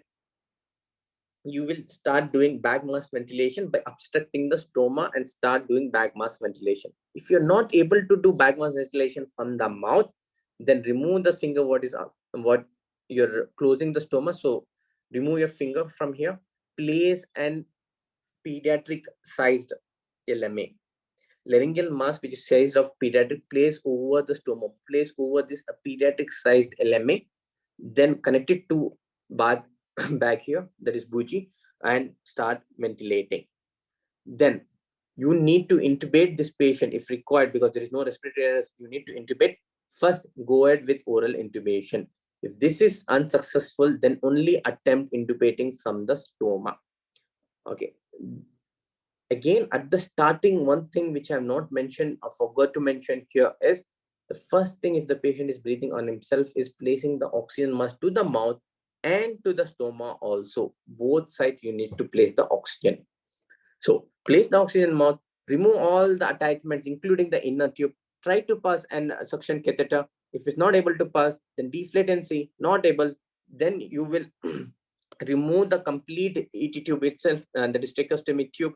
Stoma, you'll block the stoma with one of your finger. Bag mask ventilate. If this is not working, then you'll place a laryngoscope and bag mask ventilate. So this flow should be there, and they will ask you anyway in between here. Okay, any question can be asked between here. For pediatric, there is a slight change in pediatric age group. Okay, again, you need to connect and high flow oxygen and connect to the tracheostomy and the face, and as suction to assess the tracheostomy patency. So you'll pass in suction catheter and see whether it is passing or not. It can pass through, that means it's partially obstructed, try to suction it out, that should resolve it.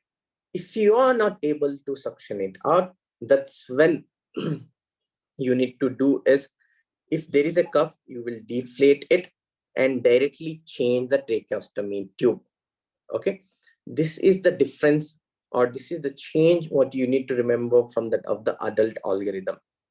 Then again, you will assess whether the patient is breathing or not. If not breathing, then it is in cardiac arrest. Then you'll go according to pediatric cardiac arrest algorithm, where you do 5 rescue breaths followed by 15:2 compression. Similarly, what we have learned in our resuscitation chapter. This also is quite similar, cover the stoma, oral bag mask ventilation, stomal, and it is also quite similar here. Oral intubation, if unsuccessful, intubate through stoma. No differences. Only difference is here. The difference is here. You are able to suction in. After that, you will deflate and see. Here, you're not deflating. You deflate here in pediatric age group. You're not deflating the cuff. You're deflating the cuff. But again, after that, you're not assessing. After deflating, you're directly changing the ET tube, and that is tracheostomy tube. What about laryngectomy management? Laryngectomy, there is no connection between there is no connection between the trachea and the larynx and the pharynx. So placing on an oxygen mask on the face is not required. Just place it on the stoma. You might place this if you're in confusion whether it is a tracheostomy or laryngectomy, you don't know, then go ahead and place it. This again remains the same. There is no change. Okay. Most of the laryngostoma will not have a tube in the stoma, or there will be no in situ tube.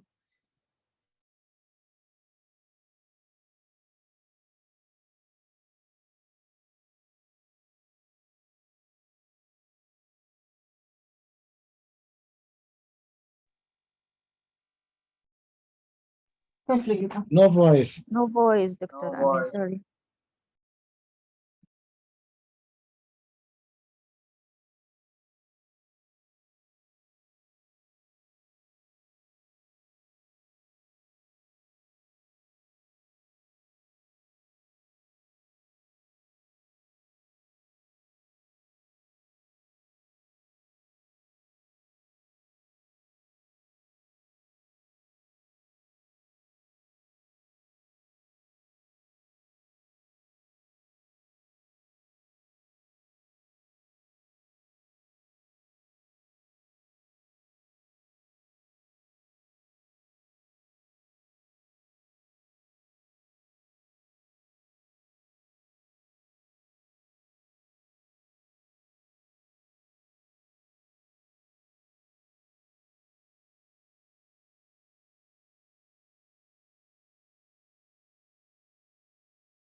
Sorry for the disconnection. I apologize for the same. So is everyone able to hear me?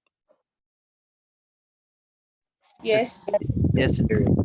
So we will continue with the laryngectomy. Laryngectomy, quite similar, but the one thing difference, what do you need to remember here is you need not apply mask to the mouth, because there is no communication between the trachea and the larynx and the pharynx. We'll just connect the oxygen to the stoma. That should be sufficient. Most of the laryngectomy will not have any tubes in it. If at all, if they have any tubes or anything which is covering the stoma, remove the inner tube and assess. What you're doing is assessing by passing an catheter. Are you able to pass the catheter or not? Is able to pass the catheter, then just suction it out. It's a partial block. Then, if you're not able to do it, similar to tracheostomy of the adult, you'll deflate if there is an inflation of the tube. Then again, you will assess. Still not improving. Remove the tube from the tracheostomy stoma if present. Then you will be assessing here. So you have only to ventilate through the stoma itself. So use a pediatric mask and try to ventilate there using an LMA of pediatric size. If this is not successful, then you need to intubate through the laryngectomy itself, because there is no opening from the mouth to the trachea. So trachea is not connected to the pharynx, larynx, and the mouth, oral cavity. So the other parts gets deleted. So it's very much similar to the tracheostomy, not much difference. Only thing you need to remember, if they are present, you will be removing same as tracheostomy. The oxygen mask need not be applied to the face, only to the stoma here. So nothing, no backmasking to the face, no intubation through oral cavity. Because if you remember while you do it, you will not forget in the exam. Color coding, just to finish the class, they might ask you questions on this. For example, if you use a green size, it is 18 gauge and it can have a flow of around 100 ml per minute. They can test you this kind of question, so you know aware that which color is which size needle and how much fluid you can rush in a minute's time. Similarly, through a central line, a triple lumen, they can ask you, but central line is unlikely. Their favorite is this one, to ask the peripheral lines. Central line is usually placed by anesthetics in UK, so we are not much bothered about it. Oxygen cylinders, yes, they can ask you. How does the question appear? They can say there is an ZD, that is ZD cylinder, and the patient is on 6 liters of oxygen, 6 liters of oxygen he is on. So how many minutes or how many hours this will come up? 6 liters per minute this patient is having oxygen on, or 6 minutes per hour, how many hours it will come up? That kind of question. So 60 liters, you have 6 liters this patient is on. So depending on that, you can calculate and see how many minutes or how many hours this patient can be on this cylinder during the transportation. This kind of questions can appear, not appear. Just keep it for your last time revision or last note to just revise it before you go to the examination. Okay, this one is practically also important. So go through this during your regular practice also. You know, you can teach to your nurses, you can teach to your colleagues also. Remember, if you're just using a gray 16 gauge one, you can rush in around 230 ml of fluid in a minute's time. Within 2 to 3 minutes, you can rush in and hold 500 ml. So that's the importance of using a larger gauge needles during, especially during trauma cases. So they might ask you this kind of questions. If anyone has any questions, can ask me before we go ahead into recall questions. Dr. Amin? Yes, please. Regarding the laryngectomy and tracheostomy, what's the difference for what is different in indication and procedure? What is indication for tracheostomy versus You're not doing in the emergency department laryngectomy at all. This is not, we are just here. The patient in ED will not present and tell you to do a laryngectomy. Laryngectomy is done by ENT specialist. You're not doing it at all. So it will not be asked in the exam at all. The patient might present with an obstruction of laryngectomy, obstruction of tracheostomy. What you're doing is surgical cricothyroidotomy, you can do it, or needle trichotomy. Tracheostomy or laryngectomy are done by ENTs. In emergency department, if required, if indicated, tracheostomy can be done. Laryngectomy can't be done in emergency department. It requires specialized equipment and it requires much more specialization. It's not expected you to do it. So it doesn't require any indications or contraindications to remember for the same. Okay. Thank you.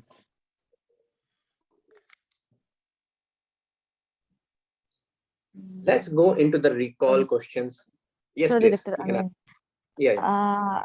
I'm asking if we have tracheostomy and it is obstructed, and then we re-intubate this patient. What about the stoma? We will suture it, or what? Or keeping open, or what? No, keep the stoma open. Just to save it, you keep the stoma open itself. Okay, you can just dress it up. If you eat, for example, this is the face. and this is the stoma what you're having, you can just close it with a dressing, adhesive dressing, because you have placed an ET tube here. So you don't want the air to enter from here. So you can just place a dressing. Later on, they'll explore and take this patient to OT and see where is the obstruction, why tracheostomy has got closed, and they'll open up. So don't close or don't suture the stoma. Okay, thank you. Let's go with the recall questions. This is a controversial question. First one we are discussing here.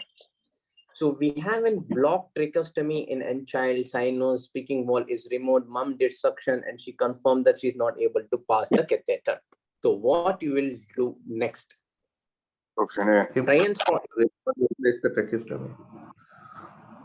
Try small size suction catheter or remove and replace the tracheostomy tube. Remove this, No, B. A for adult. B. It can be A or B. That's why it isn't controversial what I'm telling here. Because usually we pass a small size suction catheter tube because it's a partial obstruction, so that it should be able to pass through it. Has the mom passed the small size suction catheter itself or not? We don't know here. Okay, so you can always try a small size suction catheter and see whether it passes. If it passes, if it doesn't passes, then you can remove and replace an tracheostomy tube, what we follow in pediatric algorithm. But in MRCAM success, if you go, they have recommended that go ahead with remove and replace the tube itself as the right answer, not try small size suction catheter in this patient. Okay, but we recommend to go ahead with trying small size suction catheter. That seems logically correct here. That's the reason we are recommending from our side. I am aware that in MRCM success, it's mentioned as remove and replace tracheostomy tube, but we still recommend going ahead with the small suction catheter. Any doubts?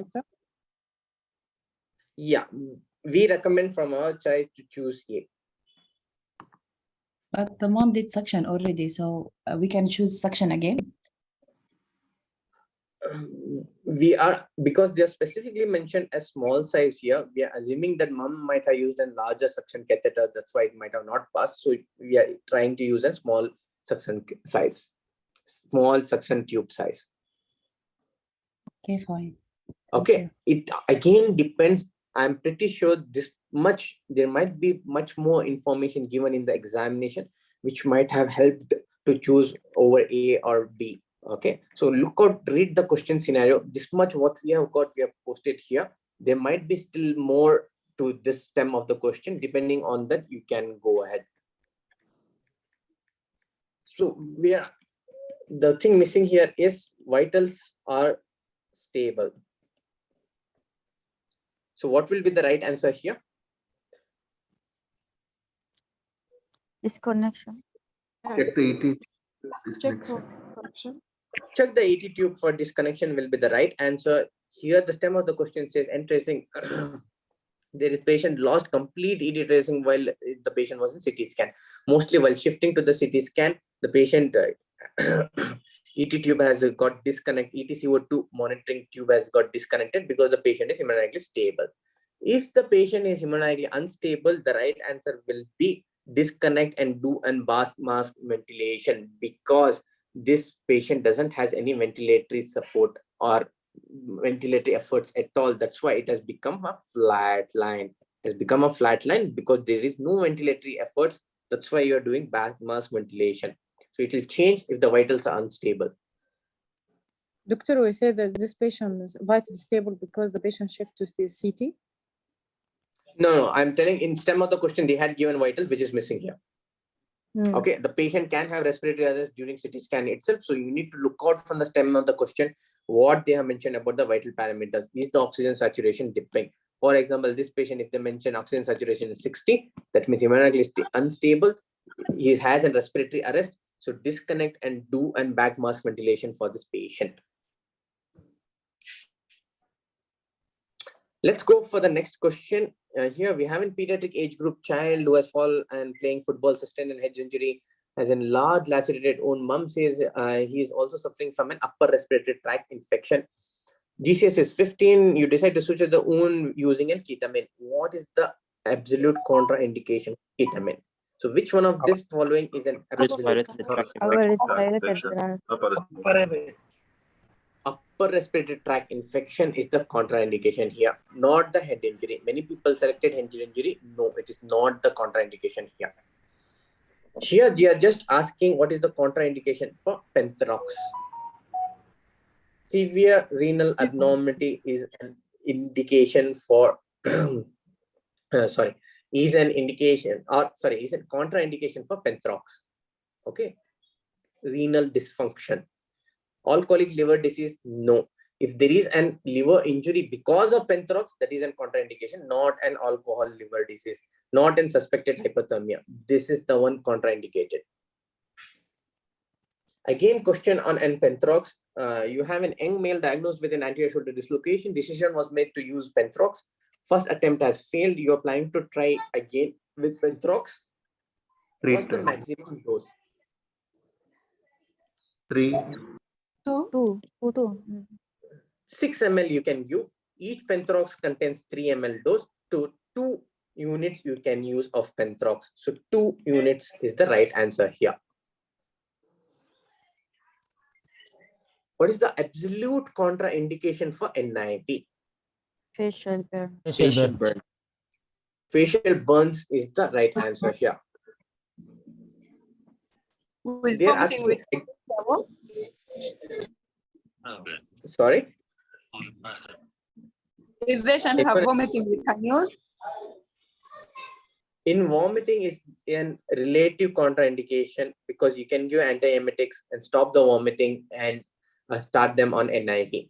So persistent vomiting in spite of giving an antiemetic is an absolute contraindication. So this is relative, this is also relative. Confusion is also a relative contraindication. This is the only absolute contraindication here. Okay. Similar question here. You decide to start on NIV. What is the contraindication among this? Now we answer your question. Here, persistent vomiting despite giving antiemetics is the right. You have an adult patient with an tracheostomy brought in the ambulance. Complaints of tracheostomy block. Indian tube is already removed by paramedics. Patient is still struggling to breathe. Next best step. Deflate. Deflate. Okay. In the pediatric algorithm, it is remove and you can replace it. Okay. Here you don't remove it. You'll first deflate it and see whether the respiration or whether the patient improves or not. If he improves, we'll keep it. It's a partial obstruction. We'll try to remove the obstruction what is there. We remove the complete tracheostomy if this was a child. Okay, that's the difference between adult and child. You're giving an conscious sedation with a propofol and fentanyl, and fentanyl was yet to be given. Patient oxygen saturation drops to 70%. You don't appreciate any respiratory effects. What is the immediate action? Water circuit with high PEEP. Water circuit is nothing but a different kind of bag mask ventilation. This is a bag mask ventilation what you're looking for with a high PEEP. So what has happened? Propofol, we know the side effect of propofol can cause respiratory depression, can result in an apnea. Okay. This patient's respiratory efforts have gone. There is apnea, so you need to breathe for him. So you need to give breaths for him. How do you give him a bag mask ventilator?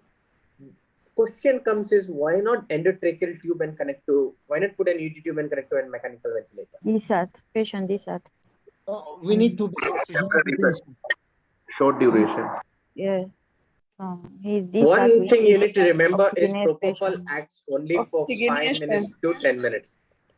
Okay, it acts 5 to 10 minutes. Another thing you need to remember is at least if at all, if you use some other drugs which acts for like 10 hours, it acts, you need to intubate this patient.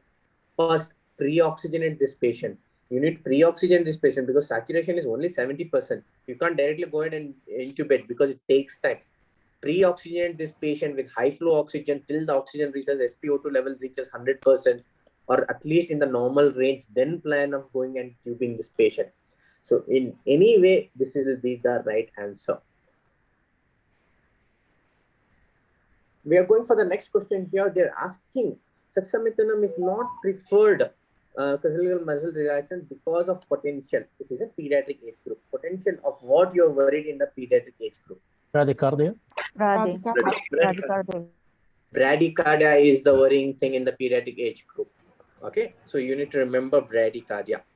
Hyperkalemia, it depends on the case, especially it's a polytrauma case, it's a severe burn case, then you are thinking, okay, hyperkalemia might be in contraindication here. In this scenario, because of child, it is a bradycardia as the right answer. We're going for the next one here. Patient presented with an acute exaggeration of COPD. You initially manage with an medical management and NIV. After 1 hour, you repeat, and the patient is still in type 2 respiratory failure. What changes in NIV will be done, or which one is recommended here?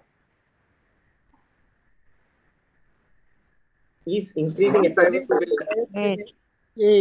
This option will increase type 2 respiratory failure where will be high PCO2, low PO2 levels. This is type 2 respiratory failure. We'll be studying more about ABGs in our next respiratory class. So they're basically worried about high PCO2, how we will manage. Increasing FiO2 will only increase PO2. This will not be the right answer. Therapeutic hypercapnia? No.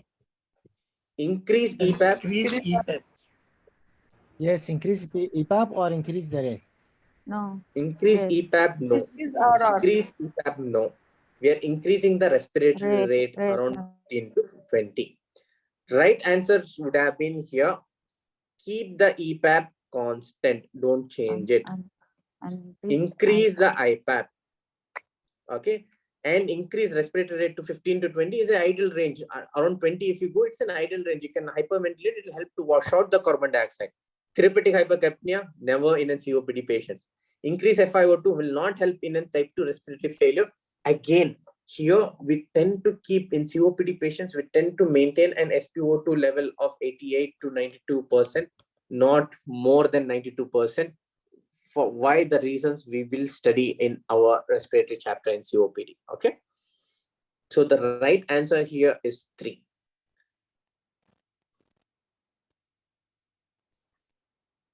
So patient has been admitted in ICU because of local anesthetic toxicity. What you have used lipid emulsion. What is the suspected complication after a few days? Pancreatitis. Good. It's a pancreatitis. Absolute contraindication for NIV. Upper airway obstruction. Fixed upper airway obstruction. Out of all this, this is the absolute. All these 4 are relative contraindication. Contraindication for succinylcholine. Which one of the following is contraindicated? Motor neuron disease. Excellent. Motor neuron disease is contraindicated. Yes, that's the right answer. Sorry. Right flank to groin pain in an young male. So what will be the diagnosis here? Or you're suspecting any ureteric flag?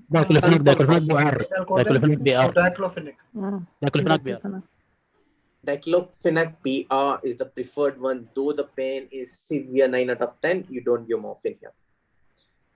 So we'll go for the next one.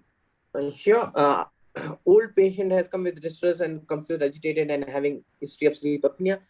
An intubation was planned. During the evaluation for intubation, it was found that the distance between the mandible and the floor was 2 fingers. What makes this patient difficult to intubate? Distance between mandible. Distance between the mandible and heart. It should be 3 fingers, not 4 fingers. Okay. Agitation, distress, sleep apnea are nothing related. It doesn't come in Lemon score. They're asking about Lemon airway assessment. Young male presented to emergency department with lower back pain. Choice of analgesia for the lower back pain. They had not given pain score. Non-steroidal.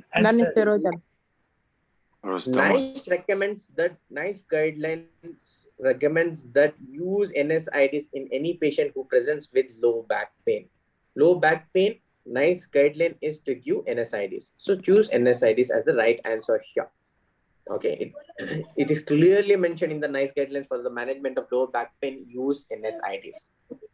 Sorry, What's the if score? patient is Yes, 3. in the previous question, This is 2. Yeah, in previous question, sorry, one of you have a doubt. We'll just clarify before we go to the next one. Please, Yeah, what is your doubt? Yeah, no, just if he told elderly, also the choice, it will be non-steroid or it will change to paracetamol? It will change. If it is elderly, good question. If it is an elderly, we'll go ahead and choose paracetamol over Paracetamol. NSAIDs. NSAIDs, you need to avoid in elderly patients. Pregnant Similarly, also paracetamol, no? pregnant also paracetamol, yes. Okay. Pregnant also paracetamol. As they have clearly mentioned, an young patient with a low back pain, so we are going ahead with the NSAID. Good question. Next, going to the Malampati score. We are not able to see the tip. Yeah, we are able to see the stem and the base. So it will be second. Remember that 3 and 4 Malampati score. Let me cover it here. If someone has a Malampati score of 3 and 4, we are not doing the conscious sedation in the ED department. Either you will ask them to go, ask anesthetic to come down and do the conscious sedation by themselves, or we'll shift this patient to OT for conscious sedation. We will not be doing conscious sedation in the ED itself if the Malampati score is 3 or 4, or if there is any abnormality in 3:3:2 evaluation, or if the ASA grade is 3 or more, equal to 3 or more than 3, that is greater than 2, what I'm talking about. All this are contraindication for doing and conscious sedation in the emergency department by an emergency physician. Okay. Doctor, I mean, sorry for Malampati on the anesthesia score for evaluation of airway. It is requested to know if a patient should be awake and open his mouth in static position, yani, or not. Yani, it is not requesting from us in MRChem exam. So they're asking whether to. I didn't get your questions. The position of patient when assess the score. When assessing the mouth, this is a conscious sedation. He might be lying down also. It's okay. You mean whether he needs to be in the seated position? He can be in the lying down position, but you need to assess it. You need to just ask the mouth wide open and assess it. It can be in the lying down position. For example, he has a shoulder dislocation. He's in sitting position. Check in sitting position. He has an ankle dislocation. He's in lying down position. Then check it in the lying down position itself. I mean, yani Malampati is preferred for conscious patient, and 3:3:2 it preferred for like comatose. No. Maybe it will be easy. No. You're doing all complete lemon assessment before going for conscious sedation. Okay. You have to do evaluation also. You have to do Malampati also. It's not like one is superior over other one. Okay, thank you. Excuse me, sir, regarding the Malampati score. In this question, regarding your blueprint, I think it's class 3 because you can see the base of the uvula, but you cannot see the you can't visualize the whole. For me also it's 3. This is 3, sir. This one. Yes, 3. No, 2. See, it is 2 because we can visualize the stem of the uvula. It's the tip what you're not visualizing. This is the base of the uvula. Yeah. So it will be 2. If you're mentioned as 3, if we are mentioned by mistake, we might have mentioned in the Google form, but right answer will be 2 here. Sure, if you just check this file, the Malampati score, this picture is very similar to this. On the 5th slide. Yes, it's 6-3. On the 5th slide. Again, this is the base and the stem. It might be quite similar, but again, you're looking for the stem here. If they are given individually only this one, we would have still gone ahead. Only this one, we would have still gone ahead and chosen as 2. So we'll consider this as a stem itself. Base will be only this much will be visualized. Only the later part will be visualized. Okay, still we might consider if we go it individually because we are given different pictures here, so it becomes easy for you to differentiate and tell it. But still, we would go for grade 2 itself if that picture has been given, Malampati score. But more obvious picture will be given in the examination. It may not be one what we are used in the question. It will be more obvious one, so it shouldn't be a difficulty for you to pick it up. They will not play around with the Malampati score because they know it is very close between 2 and 3. So going for the next question here, there is a severe injury to the neck. As you see in the picture, airway is compromised. There's an abdominothoracic breathing. Whenever this word comes, always think that this is an impending respiratory arrest. Okay, an impending respiratory arrest there. Not responding painful stimulus. Next step, what you'll be doing here. Intubation, oral intubation. Connect. Oral intubation directly. Why not connect to the oxygen and call for urgent anesthesia call, or put an urgent anesthetic call out? This patient impending respiratory failure or arrested, so we cannot wait. Exactly right.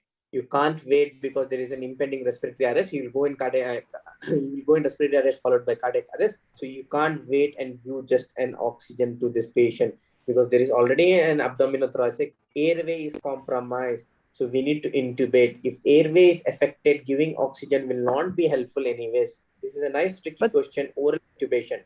We Doctor, how we shouldn't can do oral intubation for يعني بس by oropharyngeal airway ولا intubation endotracheal intubation? endotracheal intubation, do a laryngoscopy and place an ET tube. Don't place an ET tube through a neck opening. What you're seeing, there might be false passage. You don't know where is it going. It is not recommended to intubate with the neck opening what is given here. Even in a tracheostomy, you know that the stoma is there. It might be connecting to the trachea. Still we intubate from the oral itself. Any doubts before we go for the next one? The question here is they're asking this B is this one. This point represents what? Tidal CO2. End-tidal CO2 it represents. Okay, we are going for the next one here. What is the best next step in this action? They are already intubated. They are given you the X-ray. So X-ray, you need to have a closer look of the X-ray. So what does this X-ray suggest if you have a closer look? Build out a little bit. Right side Look intubation. is on the right side. So what we need to do is pull it back few centimeters. Withdraw ET tube 2 to 3 centimeters, fix it, repeat an X-ray and re-examine the patient. Look out for SpO2 levels. This is shark fin appearance. It looks like a shark fin. It's an obstructive airway disease. Instead of obstructive airway disease, they can mention it like asthma and they might ask you to pick it up. Okay, don't get confused at that time. Dose for levobupivacaine and fascia iliaca block. 2.5 mg per kg. 0.52. 2 mg per kg we have studied. The right answer here is B. Why not select 1%? We don't select 1% because we need a large volume of levobupivacaine here. Why we need a large volume? It has to get distributed in the complete fascia iliaca, the space. To distribute, we take in mLs, at least in pediatric age group, around 15 to 20 ml we take it. So the more the dilution, more the ml you need to use it, that will be the ideal thing. So you are using 0.5. Ideally, you need to use 0.25%. Okay, they are given 0.5%, choose that one. 1%, no. If they are given one more option as 0.25%, 2 mg per kg, then this would have been more appropriate answer. So let's go for the next one. We have a 40-year-old female whose BMI is 39, presented the ED with a shoulder dislocation. X-ray is suggestive of an anterior shoulder dislocation. She is recently diagnosed with an hypertension, which is well controlled, no other comorbidities. You decide to reduce under conscious sedation. According to ASA grading, she is Grade 2. Grade 2 is the right answer here because hypertension is well controlled. BMI is less than 40. If this BMI was 40, then it would have been grade 3. Okay, so they tend to test you in social drinking and alcoholic dependency, smoker, hypertension, diabetes, BMI. These are the most commonest things what they like to test you on. Yes, please. Regarding the last question, the ASA type 2, you mentioned earlier that mild lung disease. What is considered as mild lung disease? is not on medications, for example, asthmatic who is not using his inhaler regularly, doesn't require inhaler, he uses only occasionally, it's a mild disease. A COPD who doesn't use inhaler on a regular basis, only when it is required he'll be using, then it is a mild disease.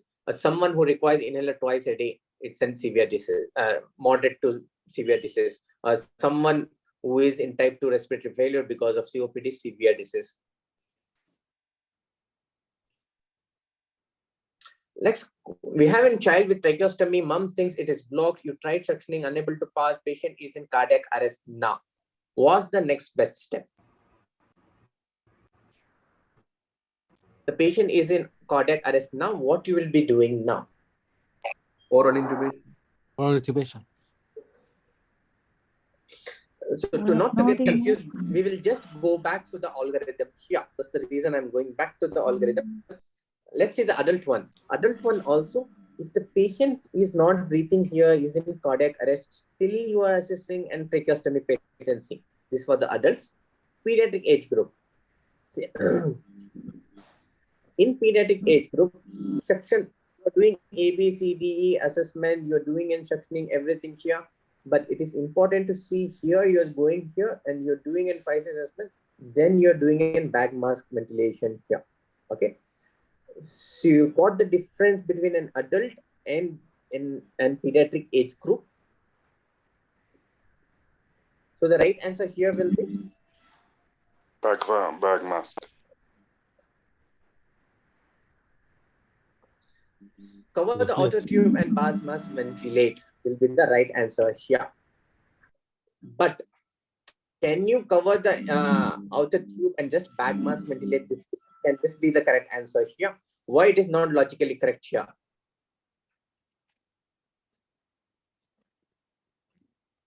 It's not correct because the ET tube is blocked already. If you're back masking also, how the air will pass? It will not pass. Okay. For in pediatric or in an adult, what you need to do is you need to follow the algorithm from the starting itself. Okay. So you need to deflate the tracheostomy tube. You need to remove the inner tube first. So the steps, you can't miss it. You need to remove the inner tube and see, and then only you can go ahead. You can't just bag mask, cover the outer tube and bag mask because it is blocked. How can the air pass through it? So you need to follow the algorithm and you need to go according to it. So remove the inner tube will be the right answer here. So agree? Yeah. You can't skip the algorithm. Remove the go from the starting if it's arrest also. So we'll go back. So there is no, you have to follow this algorithm even though if they are in cardiac arrest. Okay. The same thing holds good for adult also. You have to follow the algorithm even though if they are in cardiac arrest, follow the algorithm. Because you can't bag mask ventilate if you can do it only if you remove the completely the tracheostomy tube. Before removing the tracheostomy tube, you have to remove the attachments, you have to remove the inner tube, you have to deflate the tracheostomy tube, then remove the tracheostomy tube, then close the stroma, then you can bag mask ventilate. Okay, so whether it is in pediatric or an adult, we recommend you to follow the algorithm if they are in cardiac arrest also. So the right answer here will be just remove the inner tube.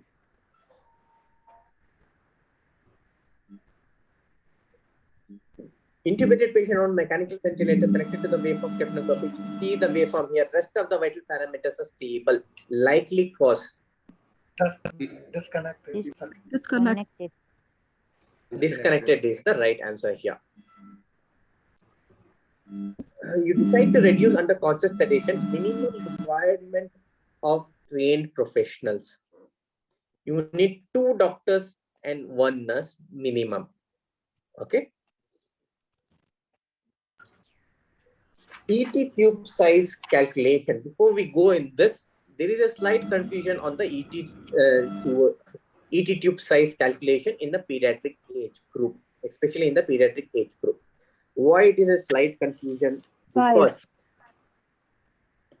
in Tintinelli, if you go across, they say cuffed one is preferred. And the formula they are given for the cuffed one is this one. If you go to the OHM and see, they just mention this formula. They don't mention it and cuffed or either you can use a cuffed or uncuffed one. They mention it, but only one formula. They don't give two different formula for the cuffed one and uncuffed one. If you go to the APLS one, there are two different formulas. This one is for uncuffed and this one is for the cuffed one. Now question comes is which one to use it. We don't recommend using APLS because I think if I'm not wrong, in 2018 is the last updated one. So it's been almost 5 years. They have not updated.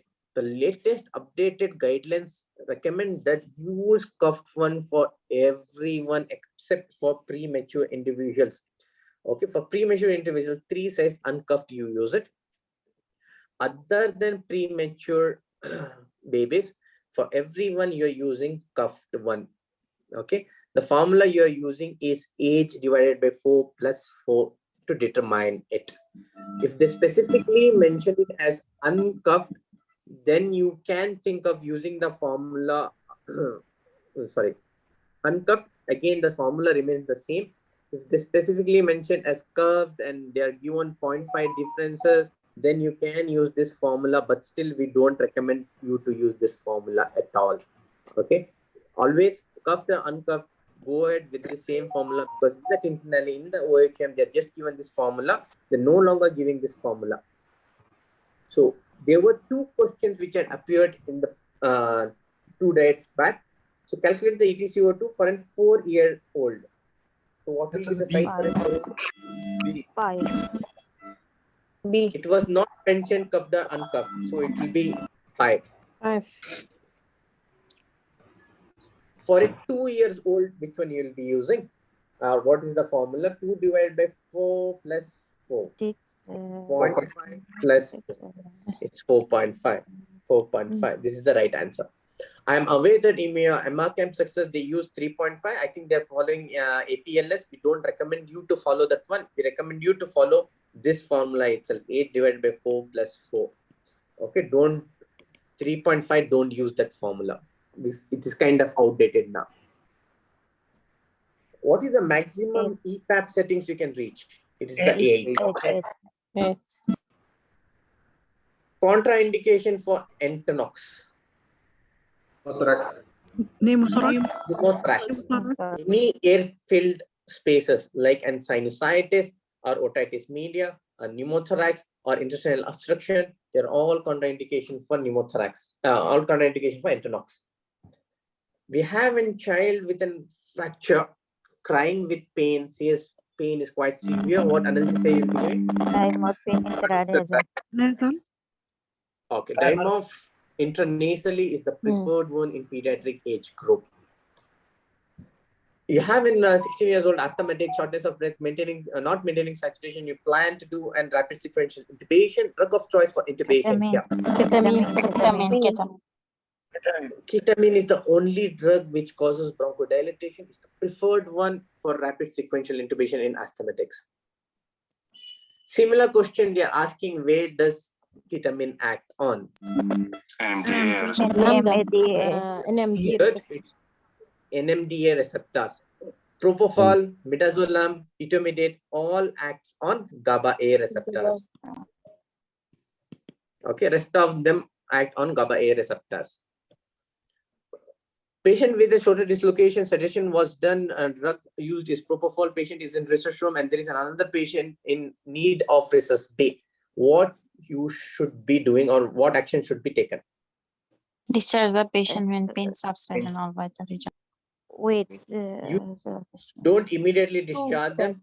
Wait for the relative to discharge. No. Shift to the ward. No, definitely not. Discharge the patient when the pain subsides, all vital parameters are stable, and you have a responsible adult, and everything you're written in and leaflet and given to him, and he is able to tolerate oral fluids. All those things should be present before you discharge the patient after unconscious sedation. So we have a next question here. Which of the following is not an sign of impending respiratory arrest? Respiratory waste. This is more related to the lungs. Okay, it is related to the lungs, not to the upper airway. Biphasic stridor, grunting, drooling of the saliva. If you don't intervene, they might have a respiratory. Airway is impendent, might have a respiratory arrest. This Wheeze usually doesn't cause an respiratory arrest. When you can't hear the wheeze, that means bronchioles are constricted so much, the chest has become silent. This happens in asthma. Silent chest can lead to an cardiac arrest. Okay, remember that anyone who is having a wheeze, you can save them. Anyone who has a silent chest, it becomes difficult to save them because they'll go into cardiac arrest any point of time. How to know the patient is in a state of deep sedation? Deep sedation. For stimulus. Sorry. The right answer here is a purposeful response for painful stimulus. We have a 45 years old male, known COPD and smoker, complains of shortness of breath. On examination, widespread wheeze is noted. What is one of the indications to start NIV in this patient? Respiratory rate Respiratory rate 29. It should be more than Now, which is the what? pH. 7.1. So C is the right answer. Any pH less than 7.15 is a relative contraindication. They usually recommend go ahead with the intubation. PCO2 should be 6.5. Okay, pH should be less than 7.35. Respiratory rate should be more than 23. It is 29. It's an indication. Go ahead and you can start NIV. So what is happening according to the waveform capnography here given? Slowly increasing. Hyperventilation. It is not hyperventilation. In hyperventilation, it will be the other side, like this. It will fall down. Sorry. So it is a hypoventilation. Don't get confused in the exam. You have a middle-aged male involved in a fight, comes to the ED with a facial injury. On examination, you notice patient is having compromised airway. Best initial step. Option What 5. will do? First, what will do? Yes. Bring the difficult airway, because in lemon assessment, if you're doing, first thing you look out for is this facial deformities because of facial injuries. Get a difficult airway trolley first. So this should be your first step always. Young male is in severe type 1 respiratory failure. You decide to intubate and ventilate the patient. You decide against using suxamethonium, contraindication for suxamethonium. Why you do Muscular dystrophy. Muscular dystrophy is the right answer here. Okay. It's associated with, if you give it in muscular dystrophy, it is associated with life-threatening rhabdomyolysis that can lead to life-threatening hypokalemia, and this patient can die. So don't use suxamethonium in patients who are muscular dystrophies because it causes rhabdomyolysis. Patient with laryngectomy presents to the ED with shortness of breath. Initial step. First step. Connect oxygen. Deflate. No, connect the oxygen to the stoma is the first step. Okay. If they given one more option, connect the oxygen to face or mouth, is the wrong answer. Or to the mouth, again, it will be wrong answer. Only to the stoma what we are connecting. Because there is no connection between the stoma and there is no connection between the trachea and larynx and pharynx. That's the reason. Patient is requiring airway to be secured. You and anesthetic have failed to intubate and unable to backmask the patient. Next best step. It requires an front of neck access. So cricothyroidotomy you will be doing. Because you can't wait for an ENT to come till that time. You will go and then do, because you're not able to backmask ventilate, this patient will go in arrest any point of time. So do an cricothyroidotomy for this patient. As it's adult, ideally surgical cricothyroidotomy will be done. So we have an 18 years old plan for intubation using suxamethonium as muscle relaxant. Which one of the following is an contraindication?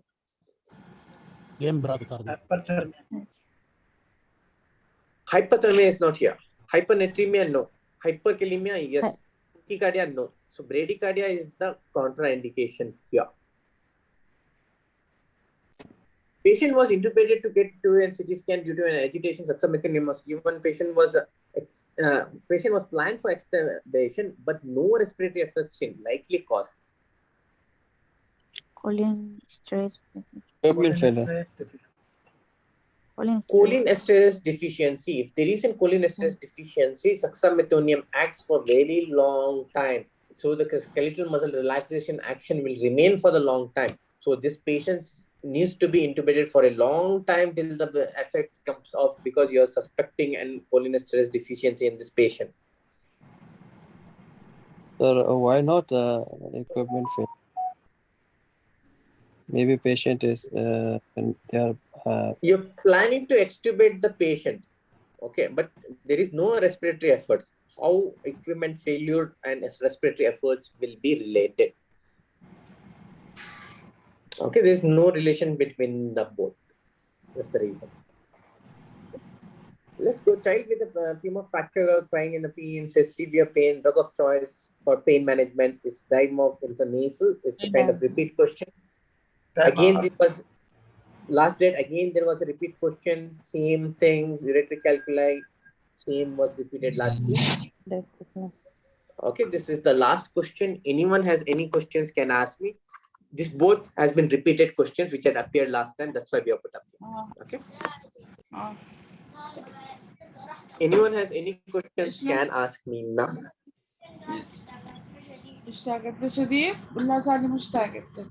So, Dr. Amin, in question of that video who had tracheostomy blocked and the patient already going to arrest, the answer was inner cannula removal. If there is choice of removing tracheostomy itself, it will be the correct, or still it will be for removal inner cannula? You can remove the tracheostomy itself. If they're given the whole tracheostomy to be removed at once, then remove the whole tracheotomy at once. Then you can directly go ahead with the bag mask ventilation. So we should, you should follow the algorithm, whatever the. But whatever it is, just follow the algorithm. They're expecting you to follow the algorithm. Okay, just follow the algorithm what you're given here. Go through the algorithm here. Okay, no matter the patient is in arrest or impending respiratory arrest or just an block he has come in with, though the vital parameters are stable, just go through this algorithm for pediatric and go through this algorithm for an adult patient. Okay, thank you. Any other questions?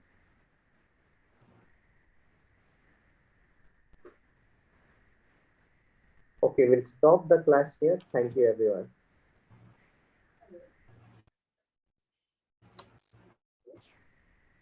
Thank you.